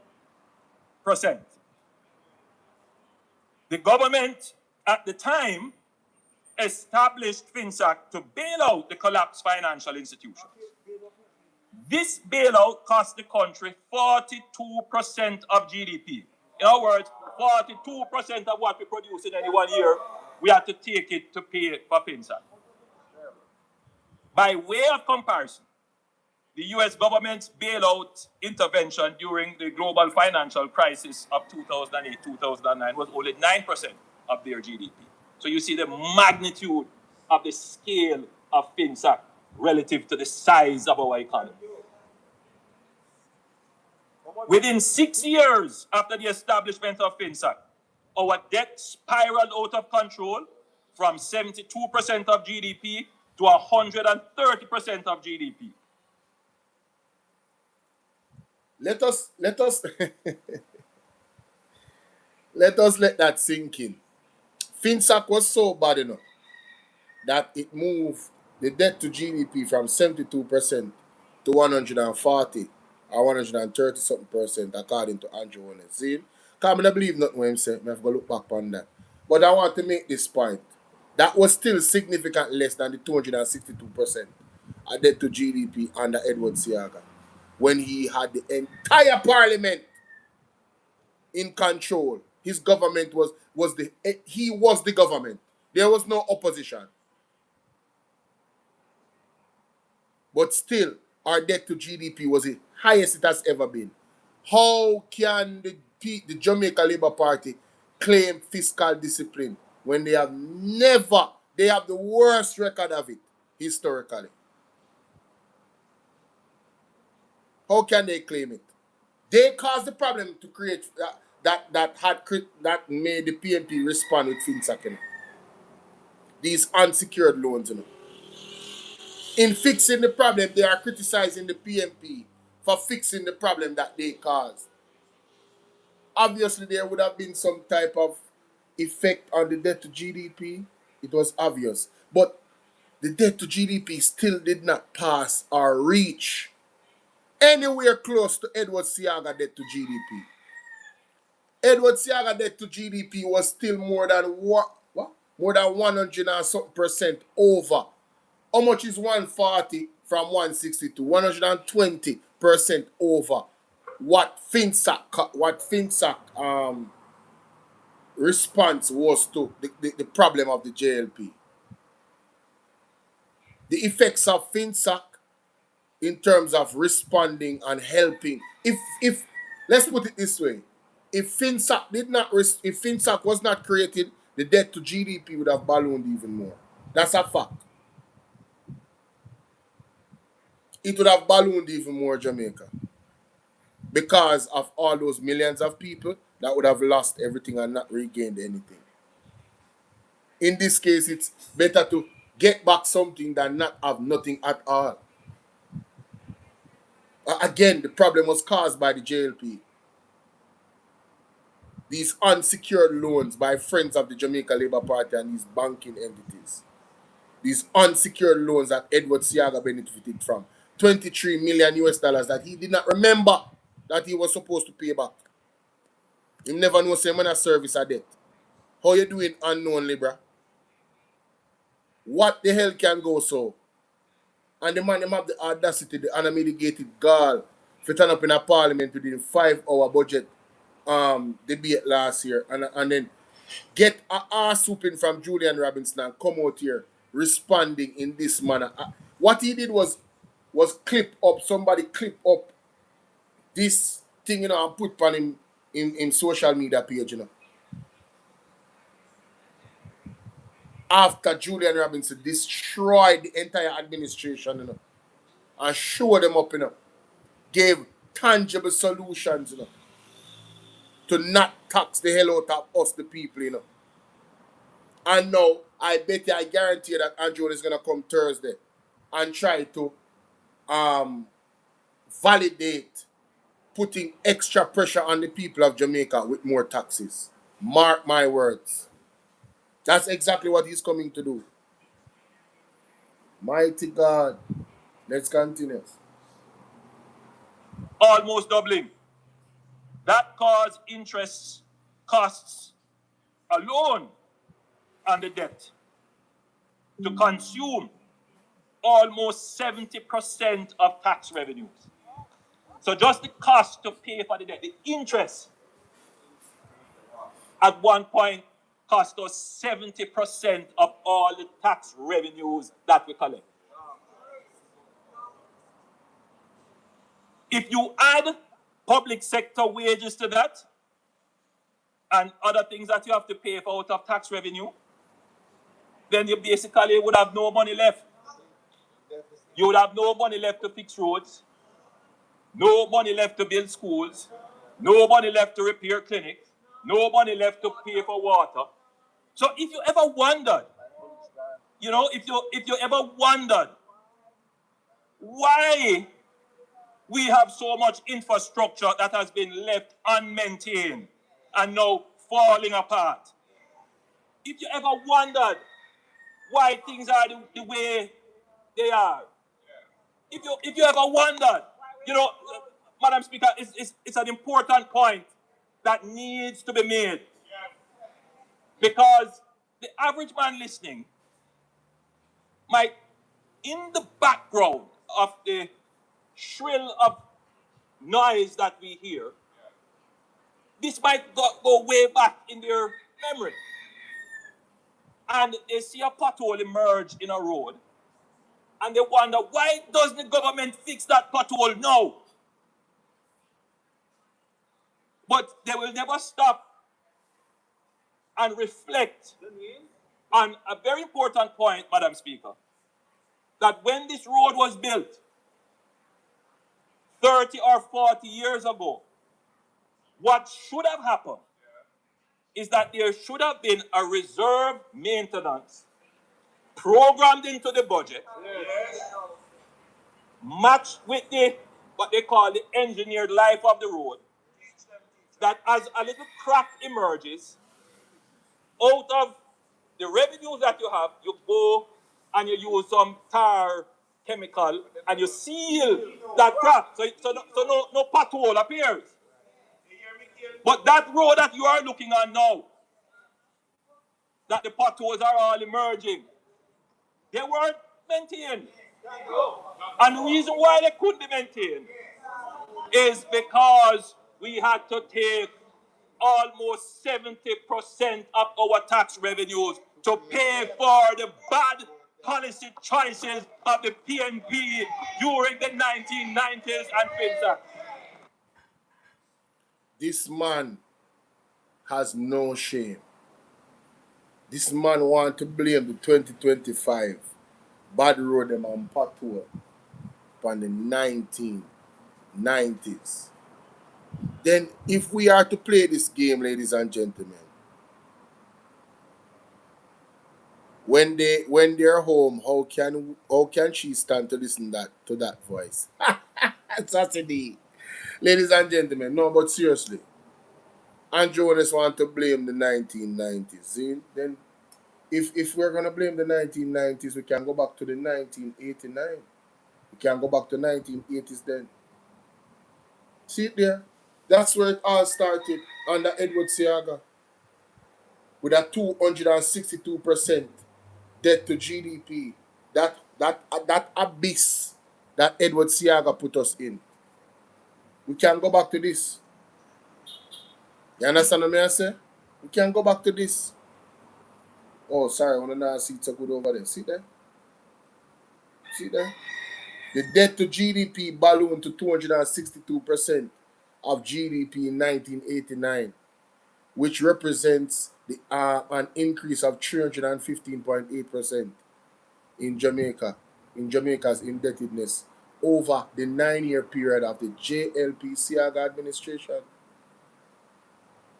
So why, and they took it from 63%. So why Andrew Holness never in a presentation told us about the effects of Edward Seaga bad management, mismanagement, poor management of the economy between 1980 and 1989. He got it at 63%. That's where we're trying to get back to now. You know? That means that is an acceptable and a good rate that he got it. You know? That's somewhere you can grow the economy from. You know? According to the fiscal discipline and the fiscal papers. You know? Keeping the debt at 60%. You can grow the economy from there. You know? We were at 63% in 1980. Edward Seaga took the baton and the debt to GDP ballooned to 262%. 315.8% in Jamaica's indebtedness over a 9-year period under Edward Seaga. How is it that Andrew Holness government did not take that into consideration, what the PNP had to deal with between the 1990s going down into the 2007? Why them never take that into consideration, Jamaica? As a matter of fact, the reason why the JLP did not get back power is because of the 1980 to 1989 poor management. People were suffering so much, ladies and gentlemen. They say, oh, we can't make this a government to come back in a power. That's why PJ wins so much election, you know. That's why PJ wins so much election, you know. And he was performing through carrying down the debt and everything. All the bad things that the JLP government did to this country. Causing with these unsecured loans being one of the catalysts why Finsac had to come and rescue Jamaica with its efforts. It's still, you know, when you get when you end up in a one wicked accident, I can say it this way: you were covered by an angel, because if it wasn't for the angel, you would have died, but you still had some serious injury because of the damage of the thing. Thank you. Because of the damage of that particular accident. Let me take this person off of my page. Who you, man? Who you, man? I guess nobody. Not on this page. I am somebody. I am the creator of this page. So, in that period, ladies and gentlemen, in carrying down the debt to GDP and fixing the economy and everything under the PMP, right? You know, they still managed to build schools. They still managed to build hospitals. They still managed to build roads and build them properly. The roads that they built back then is way better than the roads that any road that Andrew Holness built on them administration, none of them are better than the road them PMP built. And that's a fact. We see look rain fall and the whole of them lift up. Look on the big old highway where they're on a bus boat down you don't necessarily everything Andrew Holness touch it poison. You don't realize that every single thing where Andrew Holness touch it poison Jamaica. Totally poison. But let's continue. Let's hear more lies from Andrew Holness, which we will debunk.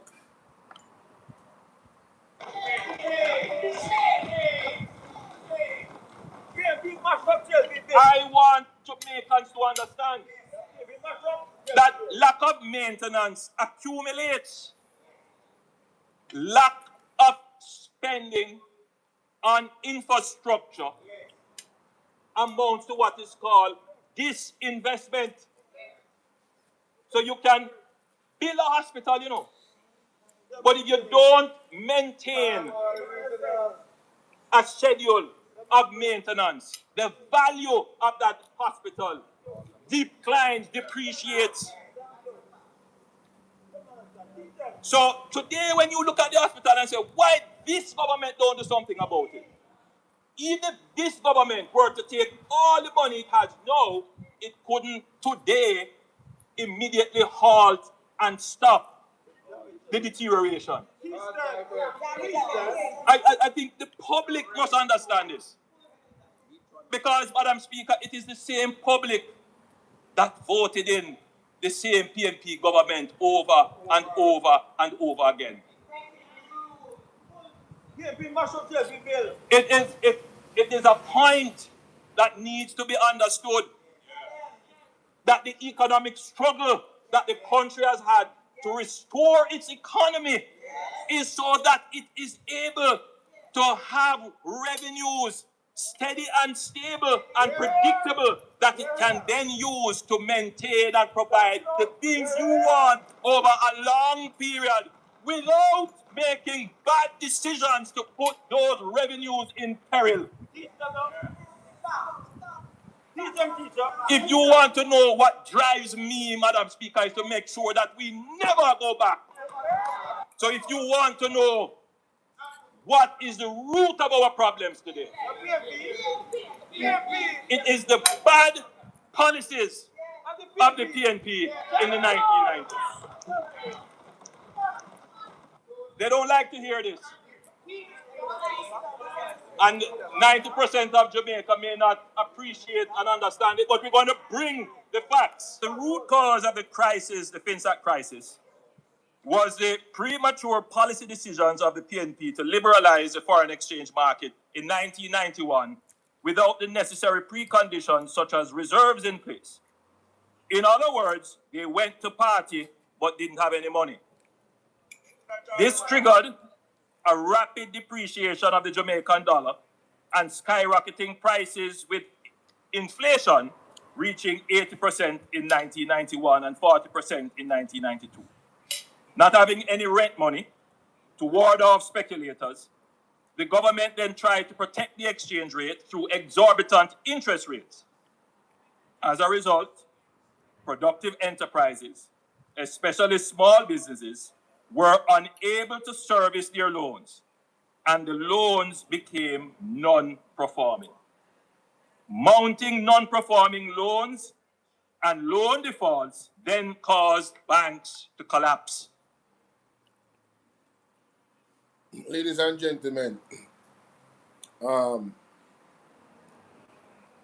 man, tell you, there's so much lies are being told in this one sector right here.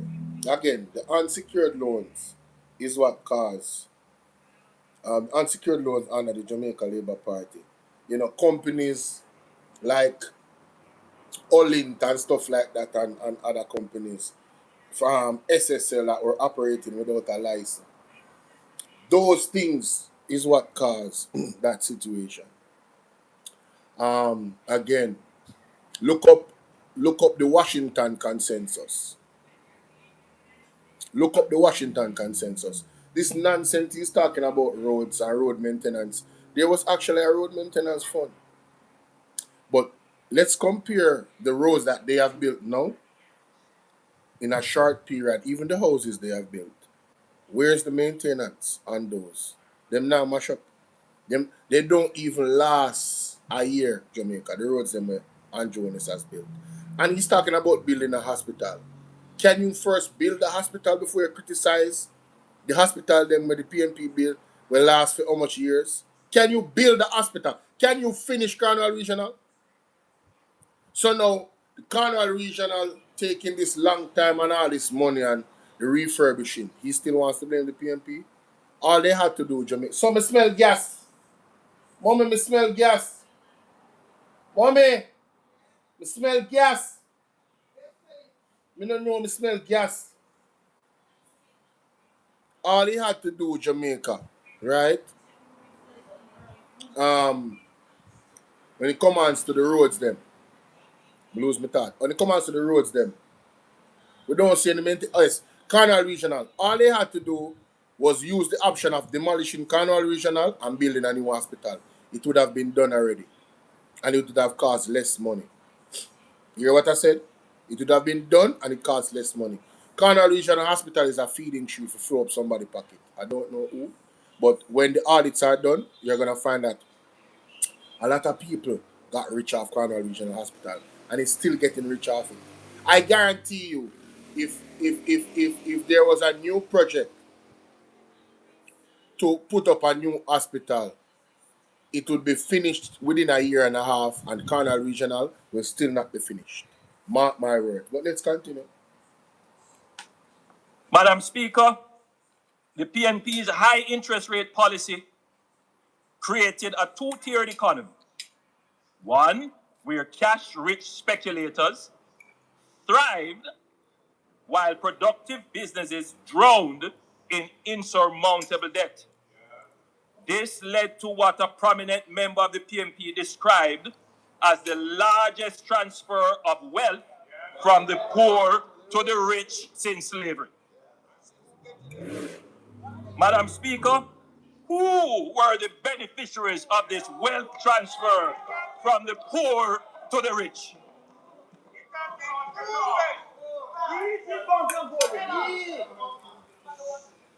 Is there anyone in this house who was a part of this ill-conceived policy, whose business it was to profit from the great transfer of wealth from the poor to the rich? This reminds me of the classic tale of what we in Jamaica sometimes regretfully call Bvrclips' father, who caused the mother so much pain and then abandons the child. But when the child grows up to be successful, out of the blue they turn up to claim paternity and associate with success. This This leader of the opposition is a man of convenience, flip-flopping between prudence and popularity when it... I just want to make it clear. That Andrew Holness is talking about himself and his party. He's the biggest flip-flopper. He's the biggest person of convenience, because if it wasn't for the fiscal laws and papers that the PMP put in place, they would not be in the place that they are right now, because like I said, it's either they don't know what they're doing or they are actually doing the things to destroy this country. None of those things are good. But that's the conclusion I've come to. Because the fiscal rules and fiscal laws and papers that is in law is the only reason why our debt to GDP is where it's at right now. It's not because Andrew Holness is disciplined. Anybody that took over government would have to follow those laws, or they would be breaking the law. Which government and legislator is out here to break the law? A clear law that is there when there are entities out there to ensure that the IFC, the International Financial Commission, yes, they are one of the entities that's supposed to hold us accountable as well, based off the legislative mandate. That's why the commissioner came out and criticized the Favor Williams part of her, Marcia Hoydin, part of our policies before it came out. And he said it was not credible. Right? So there's structure out there to ensure that they stay on track, is my point. And that is the People's National Party that did that. Alright? He uses this Finsac thing very, very well. But it now work Jamaica. And it not working for most people that know the truth, because you go back and do the research. You understand? Let's continue. Shoot him. 1 minute he disowns the child of fiscal discipline, and then the next he claims the child of fiscal discipline. The mother remembers the pain of Finsac and the high interest rate policy, the largest transfer of wealth from the poor to the rich, and she knows that she cannot trust this worthless man. So the DNA test was done.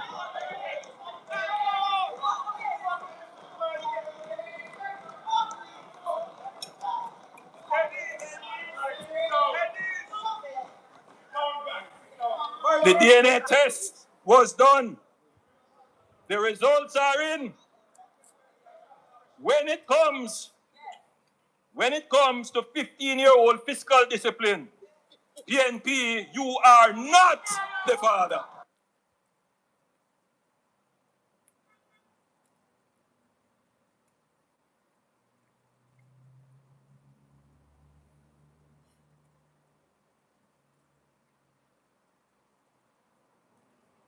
Bringing total disbursements to date to $414.4 million. In the first year of program implementation, key reforms that had been pending for a long time were implemented. In particular, the tax incentive legislation approved by Parliament in December 2013 and the fiscal rule approved in March 2014. And the fiscal rule approved in March 2014. And the fiscal rule approved in March 2014. But there are other major reforms that legislation approved by Parliament in December 2013 and the fiscal rule approved in March 2014. But there are other major reforms that are on the must-do list, including improving the collection of taxes so that there is no evasion and there is collection, modernizing the public sector and improving the business climate in order to pursue the attractiveness of Jamaica, which has caused foreign direct investment to significantly improve and increase over the last 12 months. Consistent implementation of these reforms will boost investor confidence and growth. We are making further improvements in the business environment and implementing major projects in a timely way to serve as catalysts for growth and development. It is also the shared commitment of the government and the IMF that vital social safety net programs will be maintained to protect the most vulnerable, even as we press ahead with economic transformation. Madame Lagarde also responded to concerns about the slide in the value of the Jamaican dollar. Well, I think you have to look back to where we were a year ago, where growth was collapsing, employment was going up, where reserves were running out, and where Jamaica was bleeding its reserves in order to support a currency that was clearly overvalued. So as a result of that, and to give all levers to the Jamaican authorities, and I'm talking here about the finance minister and the governor of central bank, it was necessary to determine a devaluation of the currency so that it could be at the right level of appreciation. It was clearly overappreciated. A lot has been done. There's still a little way to go, not much, still a little way to go, but it's clearly on the net value that you have to determine that devaluation. I don't like to use the word devaluation, and I prefer to use the word right valuation, because it may well be down the road, as the program proceeds, as growth picks up, and as the reserves build up, that it will not be devaluation forever, and it might revaluate. Okay? So, right valuation has to do with determining the right currency level on the basis of production factors, on the basis of inflation differential, on the basis of competitiveness factors. Jamaica has the IMF full support. We stand ready to help in any way we can, but of course it is up to the Jamaicans, with the public and private sector working in close harmony, to build a bright future. Jamaica, thanks. So on the ear, Jamaica, and when the bright future started to build, because the future never did bright. And that was 2014. And look at the IMF website here, so International Monetary Fund. Going back to this, me not stop beat them with this, you know. After a debt exchange in 2010, yet another IMF supported program that went off track. In 2011, the country was on the verge of an economic meltdown. Who was in power at that time, Jamaica? The Jamaica Labour Party. And Jonas was a part of that government, with no access to the international capital market. With no access to the international capital market. With no access to the international capital market. Who turned that around?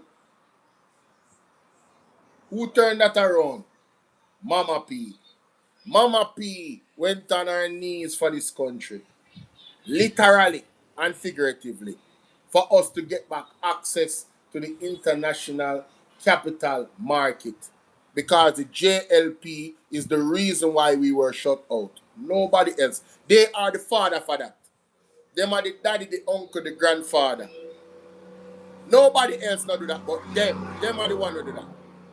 And I can go back to Siaga, failing 4 IMF tests. Where they? Let me show you. Let me show you where it says Siaga failed 4 IMF tests, ladies and gentlemen. Zine, I have to find it, you know. Because we're not joke with them today, you know. They're right as so. Zine, blah, blah, blah, blah, blah. Iran.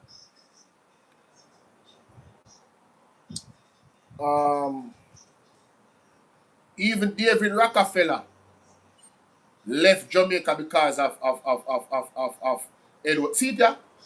From 1983 from 1980 to 1983, the JLP government under Edward Siaga failed a minimum of 4 IMF tests. And as the pressure of a rapidly deteriorating economy hit Siaga, he seized on the distraction of the political crisis in Grenada and called a snap election in 1983. That means I call it early. Andrew Holness did a similar thing. He followed the same playbook as Siaga in the pandemic. When pressure went and knock and him see him lose favor with the people, him call an election in a time when most of the older people them never want to left them house because of COVID. Right? Them as much as pressure as they were under, they never wanted to leave their house to come out and vote because of a health crisis. And Andrew Holness was the reason for the spread of COVID. With that election, people out the road are run up and down and regular. No mass and all type of thing and a gather because of election mode. You want a wicked man than Andrew Holness as a leader of this country? It means the wickedest thing we ever see. Just because what? For maintaining own power. You understand? Just to maintain his own power, ladies and gentlemen. We're going to go to this interview here, sir, right? With the great Rastan Ayman, you know, for him explain something critical right here, sir. And this was 2015. This was after what's your name? Portia Simpson Miller and their team started to give Jamaica back some credibility, right? By passing those IMF tests where the international market is concerned. Listen to this. Well, you know, as a matter of clarity, the minister again reiterated that the budget laid the foundation for accelerated economic growth.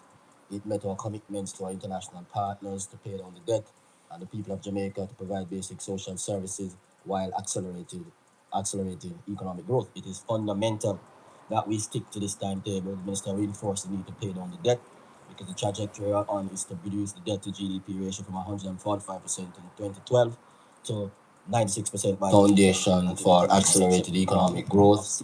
It met our commitments to our international partners to pay down the debt and the people of Jamaica to provide basic social services while accelerating economic growth. It is fundamental that we for discussion in your view. Well, you know, as a matter of clarity, the minister again reiterated that the budget laid the foundation for accelerated economic growth.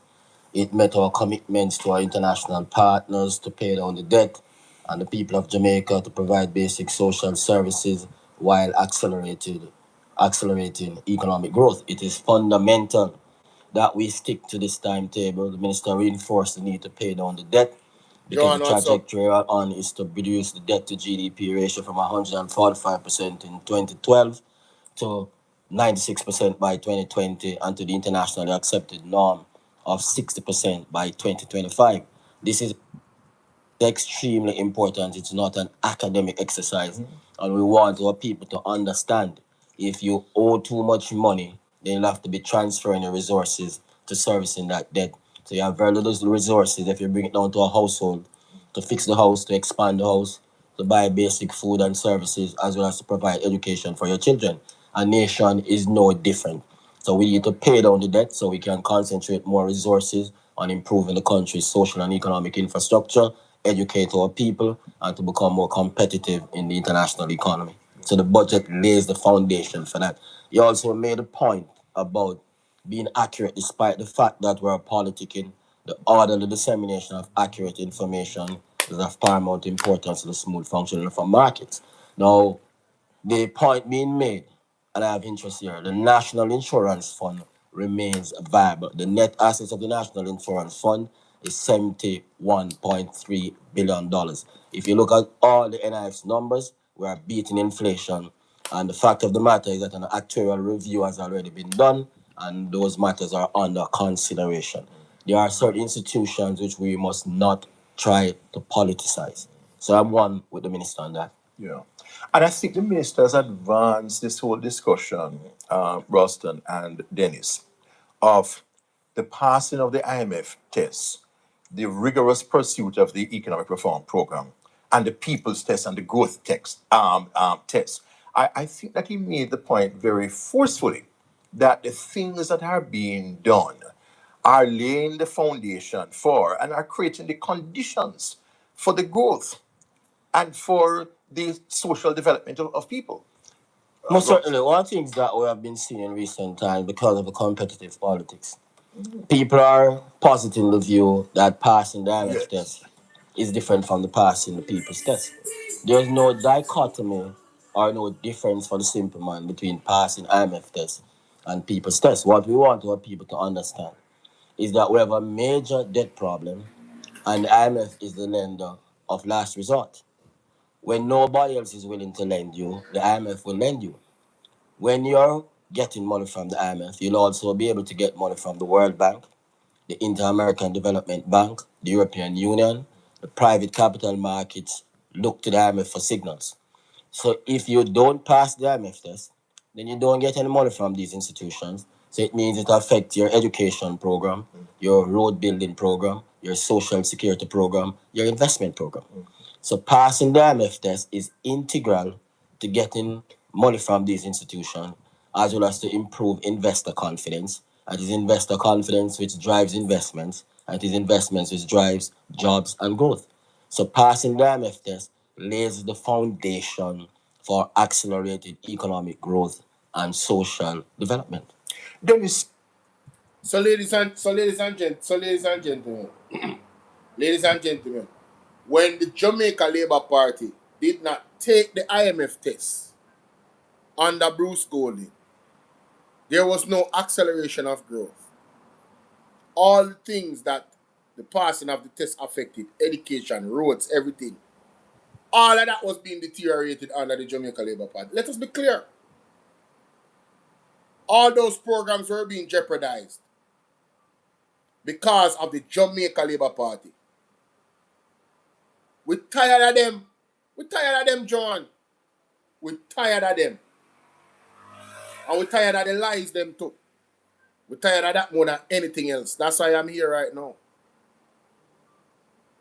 Going step by step and breaking this down. And everything where you hear,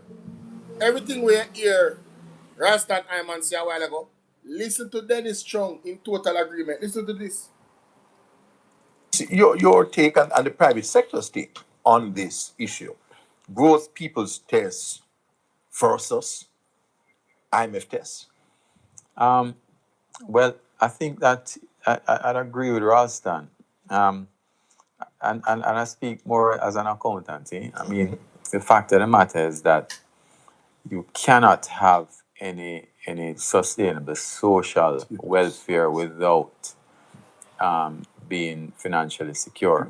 Yes. And therefore, the fiscal balancing is necessary, right? It is not sufficient for sustainable economic development, but it has to be what lays the foundation for building on that growth. I know it's ironic. I was just thinking back when Ralston was talking, that we're here talking about the necessity of the IMF, because and the fact that it's a lender of last resort, and that we had to go to them in 2010, because I remember in 2009, Ralston, we were saying we need to go to the IMF, Yes. and we were saying, everybody was Among saying the earliest no, voices. Right. yeah, Yes. but it's necessary. And I don't think that we have. I've said before, we don't have any other choices. What we need to understand about the reality that Jamaica faces is that this is the first time in over 40 years that we're really making any substantial move to correct the problems. This is a special JIS presentation looking at.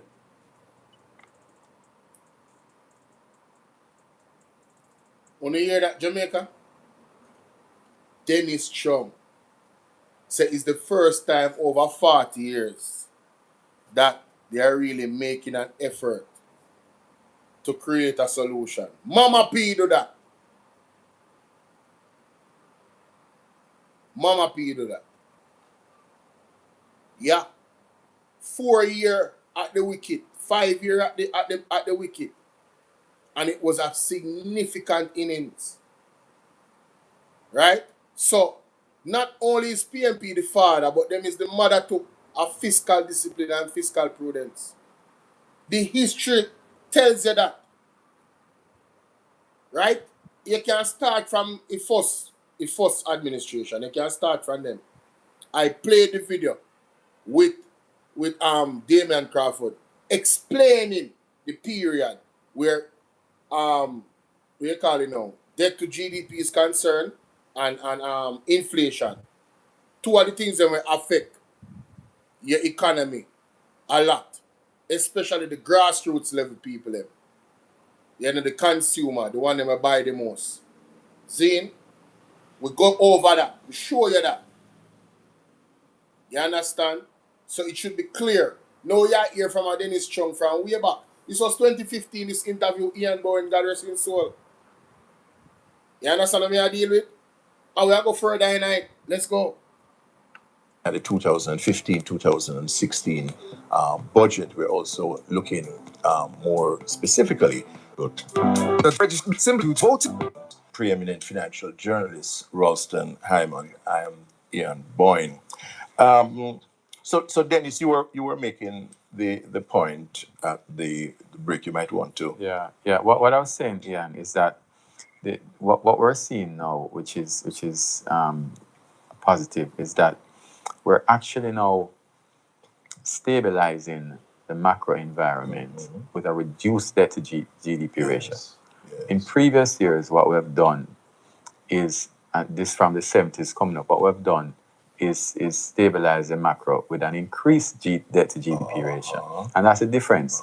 And the fundamental difference, I think, is because of we've made the legislative and other fiscal changes that has allowed us the platform to do that. So when you see the ratios moving in the right direction, the debt to GDP, and you're still achieving that macroeconomic stability and a low inflation rate, which is key, then that for me. But that raises a question which has come up in the debate, and that is that while the program is premised on the reduction of the debt to GDP, that the overall gross debt in terms of money value is actually increasing.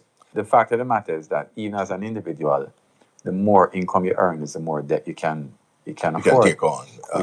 You understand? Yeah. In terms of sustainability, what's important is the relationship of debt to income. Yes.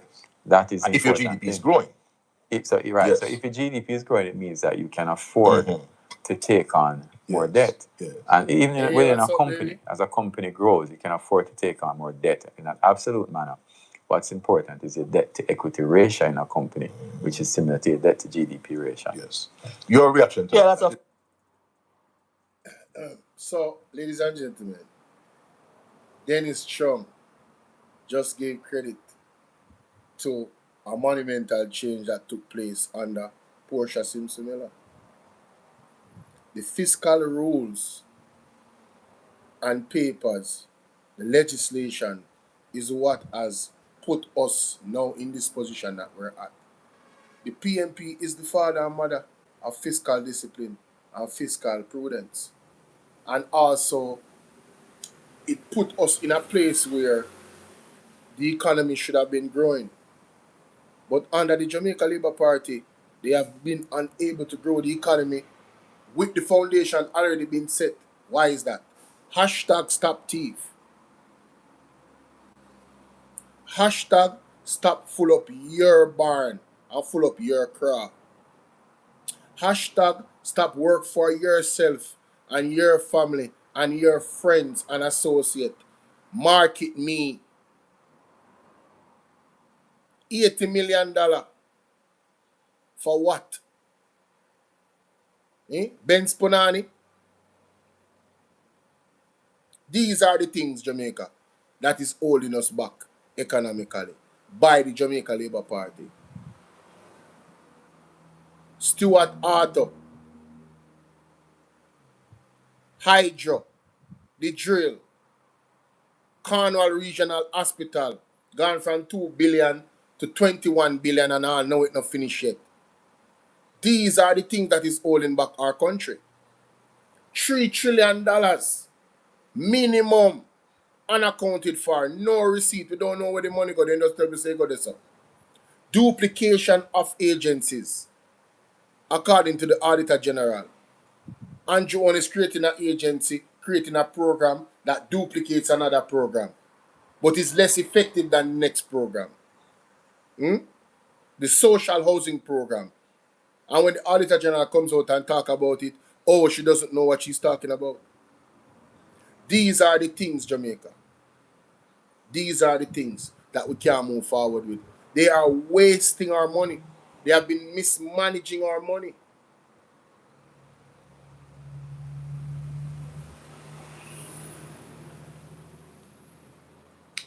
Fundamental point, because some people are behaving as if Jamaica defies international economic norms. GDP and debt is measured internationally as a ratio. Yes. One thing that we want the people of Jamaica to understand, the problem that international economic policymakers face. When we talk about those, we're talking about Janet Yellen at the Federal Reserve, Mario Draghi at the ECB, Mr. Kuroda at the Bank of Japan, Zhu Shuaishuan at the People's Bank of China, is what we call deflation and disinflation. Yes. In other words, prices are growing slower than they used to before, and in some cases, prices are falling below zero. That's right. So we have an international economy that is faced with low interest rates and low inflation. That's right. Jamaica is a member of that international community, so it has spillover effects on the Jamaican economy.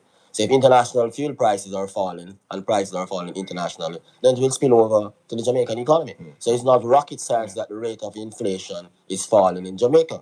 When the rate of inflation falls, it means that people can buy more.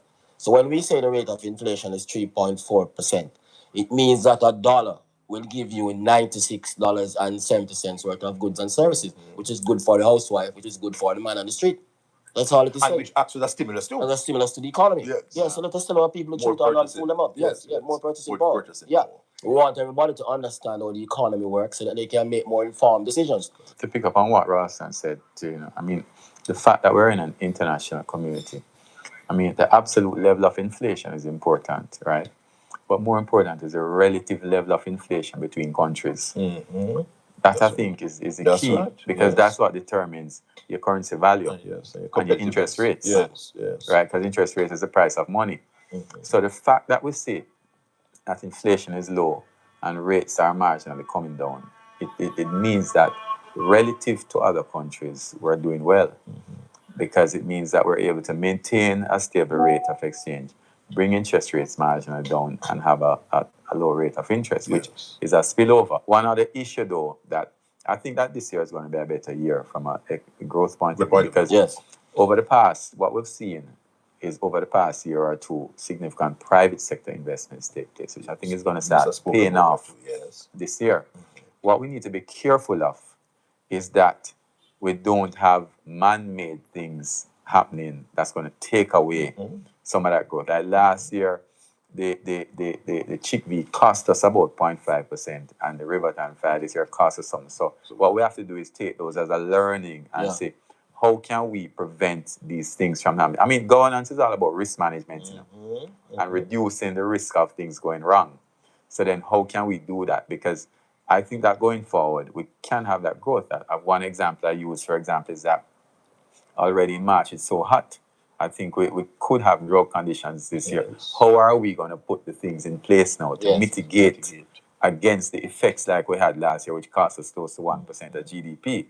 You know, those are some of the things that on the ground, when I speak about how we implement and what we do and how far. These are the little things that we need to look at. So within the context of the framework of where we want to go, how are we going to manage that journey? Precisely. To ensure that we don't have anything that we cause. Because we have natural disasters already that we can't control. Right. So let's manage the things that we have to carefully manage. And just to expand on that, I mean, personal responsibility. The government has a responsibility. The private sector has a responsibility. Households have a responsibility. And individuals have a responsibility. So if we look at things like the construction and installation sector, we cannot be demanding the jobs that we are seeing where investors come here and they want to employ people, and we are demanding the jobs. But when you come on the site, you have to drink a Guinness first. Touch some. You have to burn a spliff first. You have to talk about what the dance last night first. Right. That is not how the thing going in the international community. We're talking to the man on the street. You with me? We cannot have irresponsible reproduction without thinking about how we're going to deal with these things. And then say, boy, it's Portia's fault and it's Andrew's fault. We all have responsibility. So it's not somebody else out there. We're all in this thing together. And every one of us need to shoulder our responsibility. So the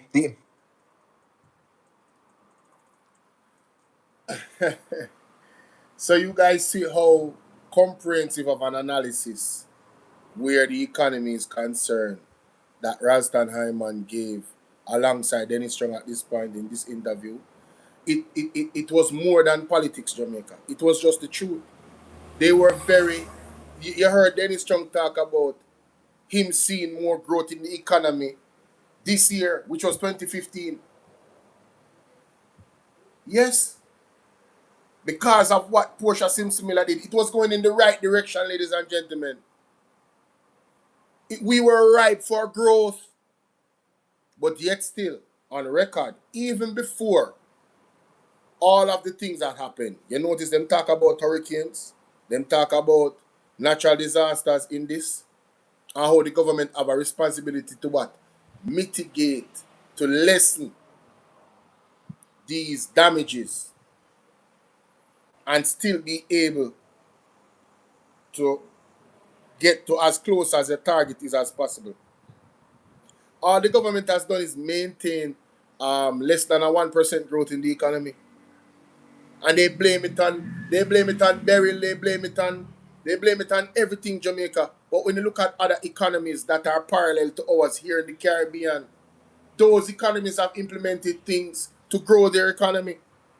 One such thing was what Mr. Julian Robinson suggested in the parliament.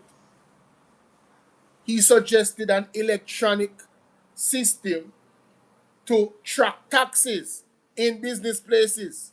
It's not to take taxes that the government was not already supposed to get. Remember the part I played with Mrs. Christina Lagarde when she said there needs to be a tax reform to collect taxes that are being cheated from the government.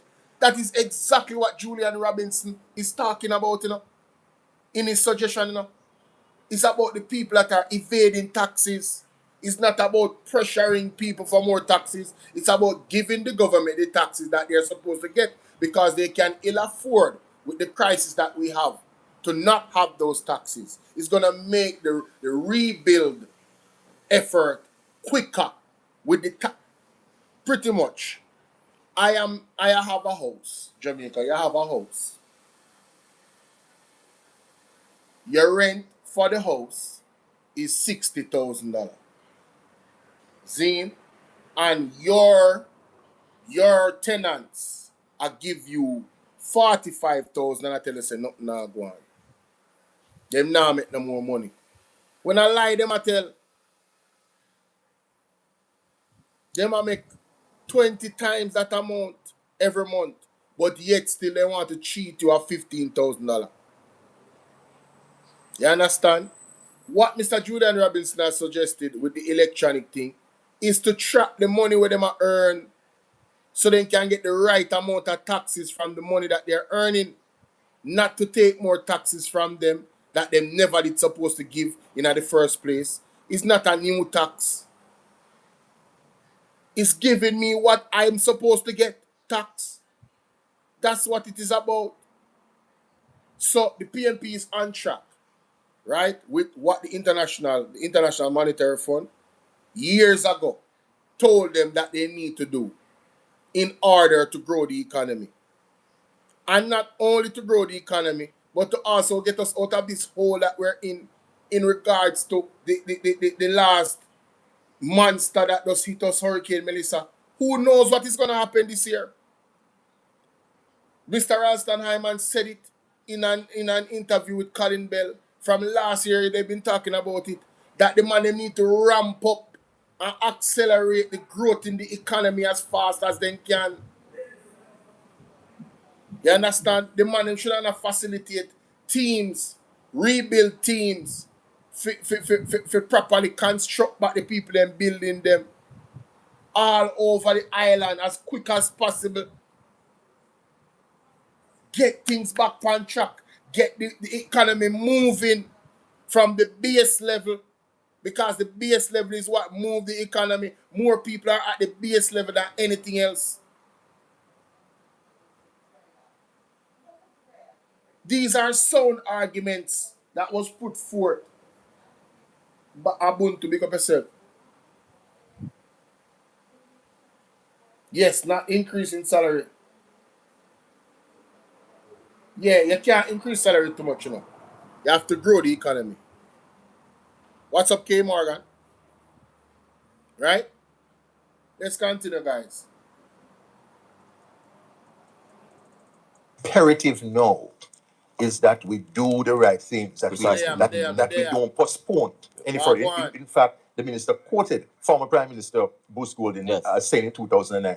So often we have postponed what needs to be done, waiting for a more appropriate time. Yes. But the time can never be more appropriate than when it is necessary, and when that necessity is so significant that it becomes an imperative. Certainly. Now is that time. Now is the time. Now is always the time. It's not the time to put it off. Yes. Now is the time. It can't be yesterday because yesterday gone. Right. And it can't be tomorrow because that would be too late. And we have been postponing these things for decades. A long time. For a long time. I'm wondering why we haven't the same results. Right. When we have been doing the same. And then we engage in a blame game and blame everybody else except ourselves. Yes. So we need to be doing a lot more introspection to see how we can contribute. As JFK said, ask not what your country can do for you, but what you can do for your country. And you know.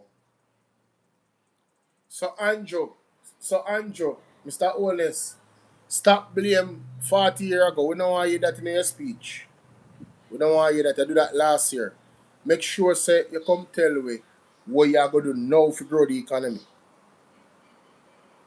That's what we need to hear from you and your Minister of Finance. We don't want you listen.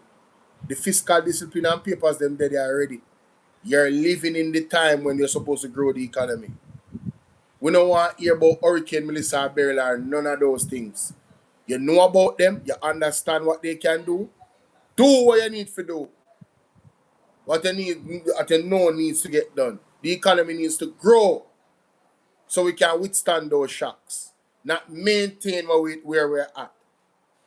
Every time you maintain where you're at and a storm comes and hit Jamaica, it chips away from what you maintain and bring you down lower. So if you carry it higher and more sturdy, you might get a little shaking, carry down to one level from 7 and probably carry a 6 or even 5, but at least you're not there way down at 0. Right now, you have been keeping us at 0. Point something, almost 1%. We need to grow the economy. And stop coming out here and telling lies about the past. It does not serve us, the people of Jamaica. And Mr. Rassan said something. We the people have a role to play as well. Yes, when you got the people in work, when you have that style, when you come, when you burn one spliff, when you drink one beer, when you talk about the party last night, we need to be more efficient and more professional. Persons we are working at the healthcare system is the same thing. Persons we are working at the hospitality services is the same thing. And I'm not talking about everybody. Who the cap fit, let them wear it. You know yourself. But you guys have a respect when it comes to tourism. What you do as a person working in those fields can positively and negatively affect persons coming back here to enjoy this country. So you have to act in a manner that serves the growth of the country. We all have a responsibility. That is a fact. But when the head of the stream is corrupt, the entire river will be also. Somebody asked me when was the interview. This interview was, sorry. Let me tell you exactly when this interview was. This interview was, it's on the JIS website 10 years ago. April 2nd, 2015. It was posted. April 2nd, 2015. One of the things that William Afood always speaks about is we need to now start breaking down the trust deficits between various sectors. Right. So that we can have we can disagree constructively, Precisely. but let us know that when we're disagreeing within the same goal, Yes. the same framework. Right. Absolutely. Right. Hey, we had a great and stimulating discussion, gentlemen. Love it too. As during the investment and it's based in The public should than it has been over the years. So, cost of electricity and available.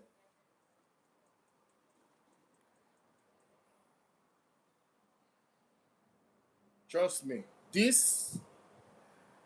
don't want none of this, bro. They don't want none of this work. I'm telling you. Andrew Holness got totally demolished. Totally demolished. I'm just gonna play this video. I'm gonna play this video from a TikTok to close us out, ladies and gentlemen. I did this last night, this video that I'm about to show you. I did it last night. Yeah, man.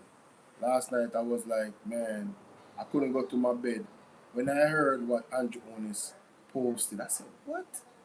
Is this dude serious, bro? He really came out here. He really came out here and just lied to the people, Virgin. And repeated the lies from last year's budget after Julian Robinson totally destroyed and exposed the lies they told about no new taxes. How can anybody trust Andrew Holness after that? I don't understand, I really don't get it. But look at this, ladies and gentlemen. Listen to this. TikTok. May I take you to one political clinic right now. Listen to Andrew.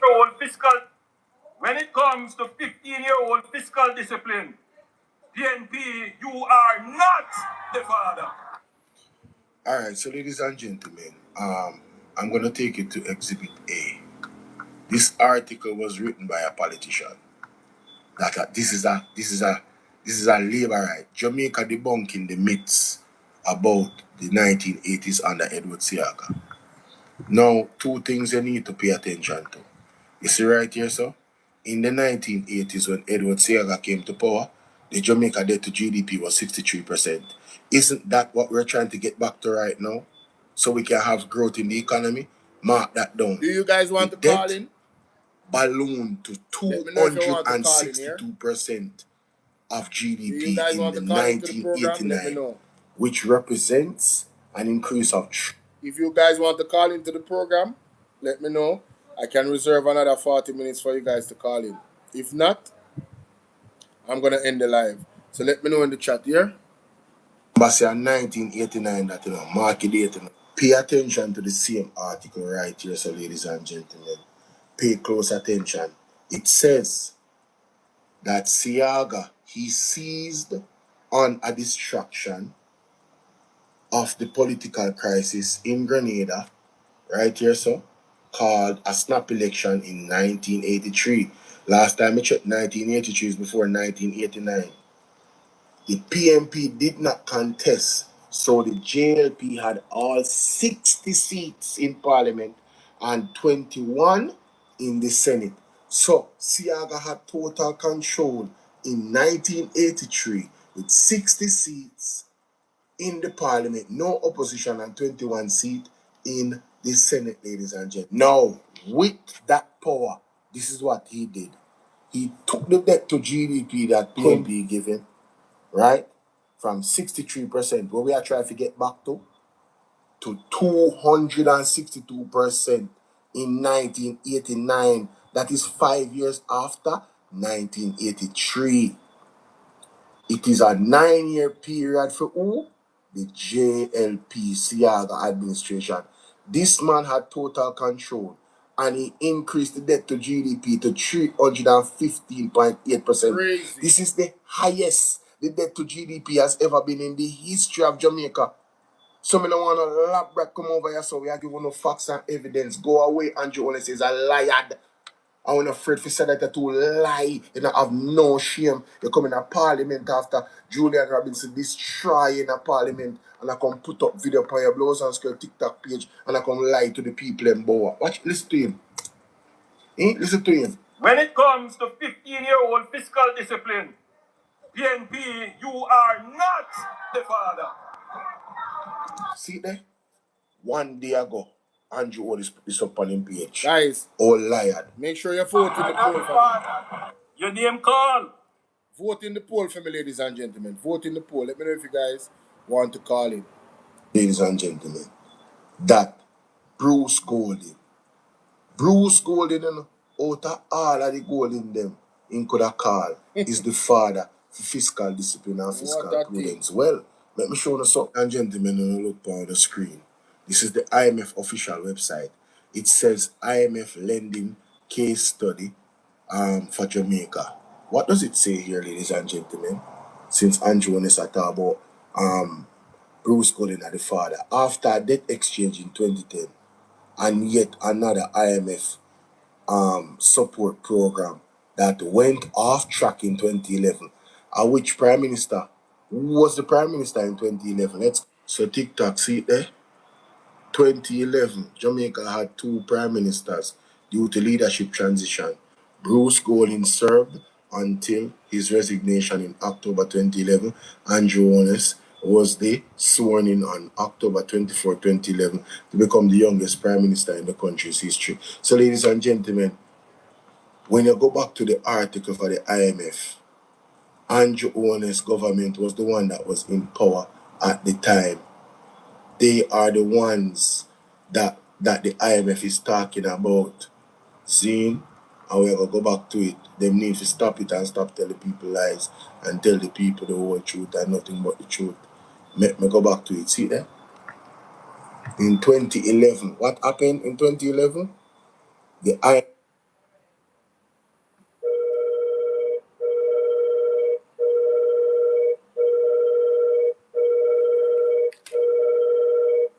People have to join the live over here, so yeah?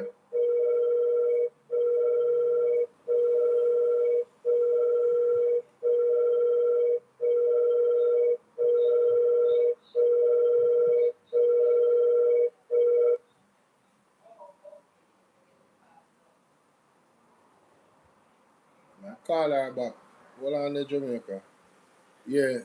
If you don't want to call in, you don't have to join the live. I'm send the link in the chat, yeah? Yeah, because you're not going to get to hear what she has say or anybody else say. So I'm going to end. Hold on there, Sassy. You hear me? You hear me? Alright, hold on. Ladies and gentlemen, on the other live streams, come over to this one. I drop the link to the live stream. So I'm gonna take calls now. So if you don't want to call in, come over to this live stream, yeah? Go ahead, Sassy.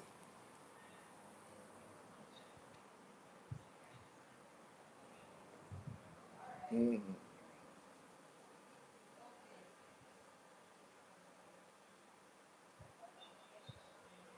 Mm-hmm.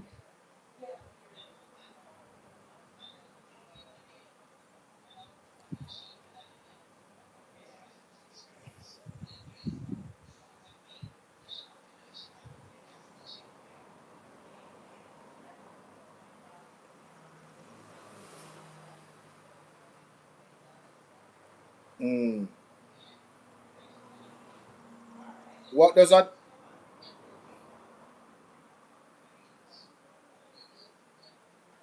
Mm. Well, I would liken it to this. A dog is barking and somebody said to shut up. Tell the dog to shut up. But what does a dog do? The dog bark. What does a liar do? A liar lies.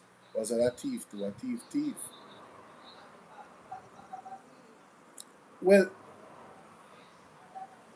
yeah, that I am embarrassed as well, but if you have no shame, it does not affect it.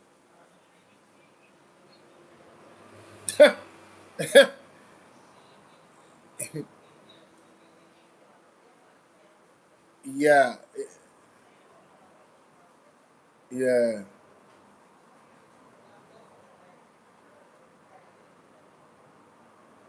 yes. The fox, right.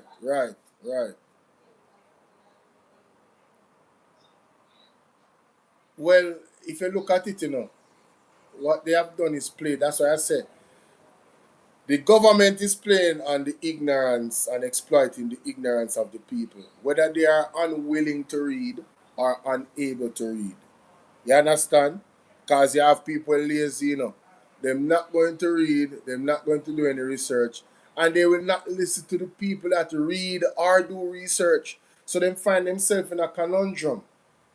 Them in a one rock and one hard place and lava and water they on the other side. Them not have no escape. Them are going to drown and die in them ignorance. And I mean, and Jonas is exploiting that. He's exploiting that. This die-heartedness. Yeah. Yeah.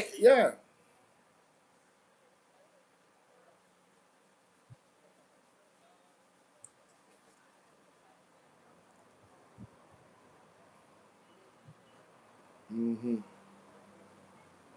Yes. Mm-hmm. Yeah, I was playing it at the start. And it was interesting that Mark Stewart mentioned the wealthy people. Because if you listen back to Apostle Shuttleworth's video the other day, he told the wealthy people that God is going to be targeting them in this country with precision. The ones that are not aligned with him. You understand? So everybody's going to feel it. It's going to be something, I'm telling you.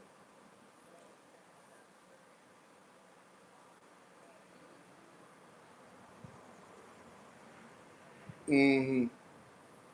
Mm-hmm. Mm-hmm. Mm-hmm. All right. Always appreciate you. You know what I mean? Salute to you. All right. So, yes, ladies and gentlemen, the number to call is 876-451-6535. That's 876-451-6535. 876-451-6535.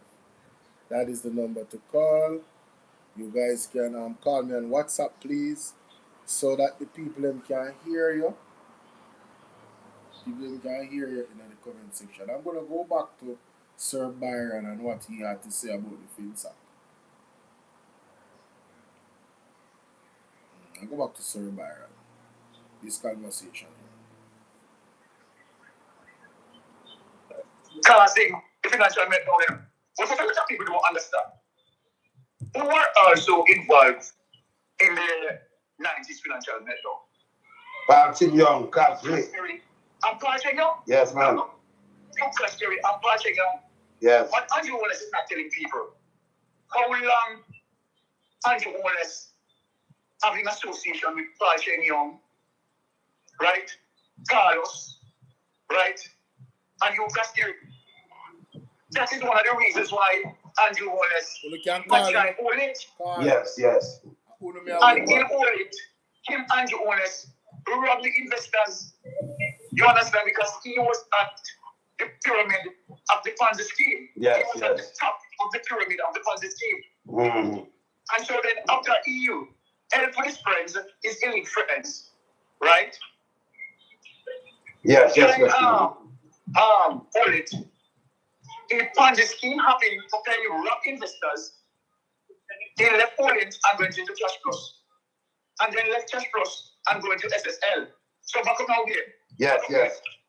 The same people them who caused the 90s financial meltdown. No, you man them in SSL. Yeah, man. Look at that thing now.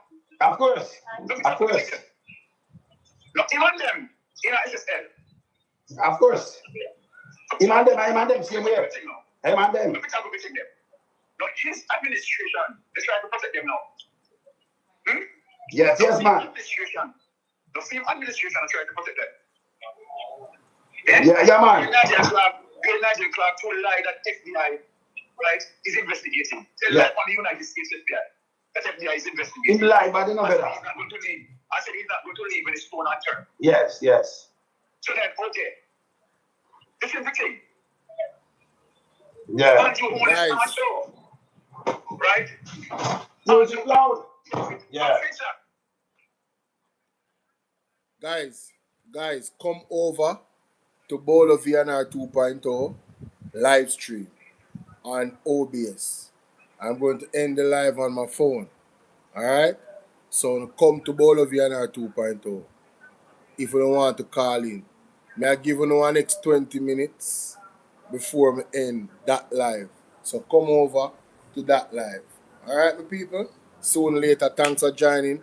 Thanks for those who hit the like button. The word is love.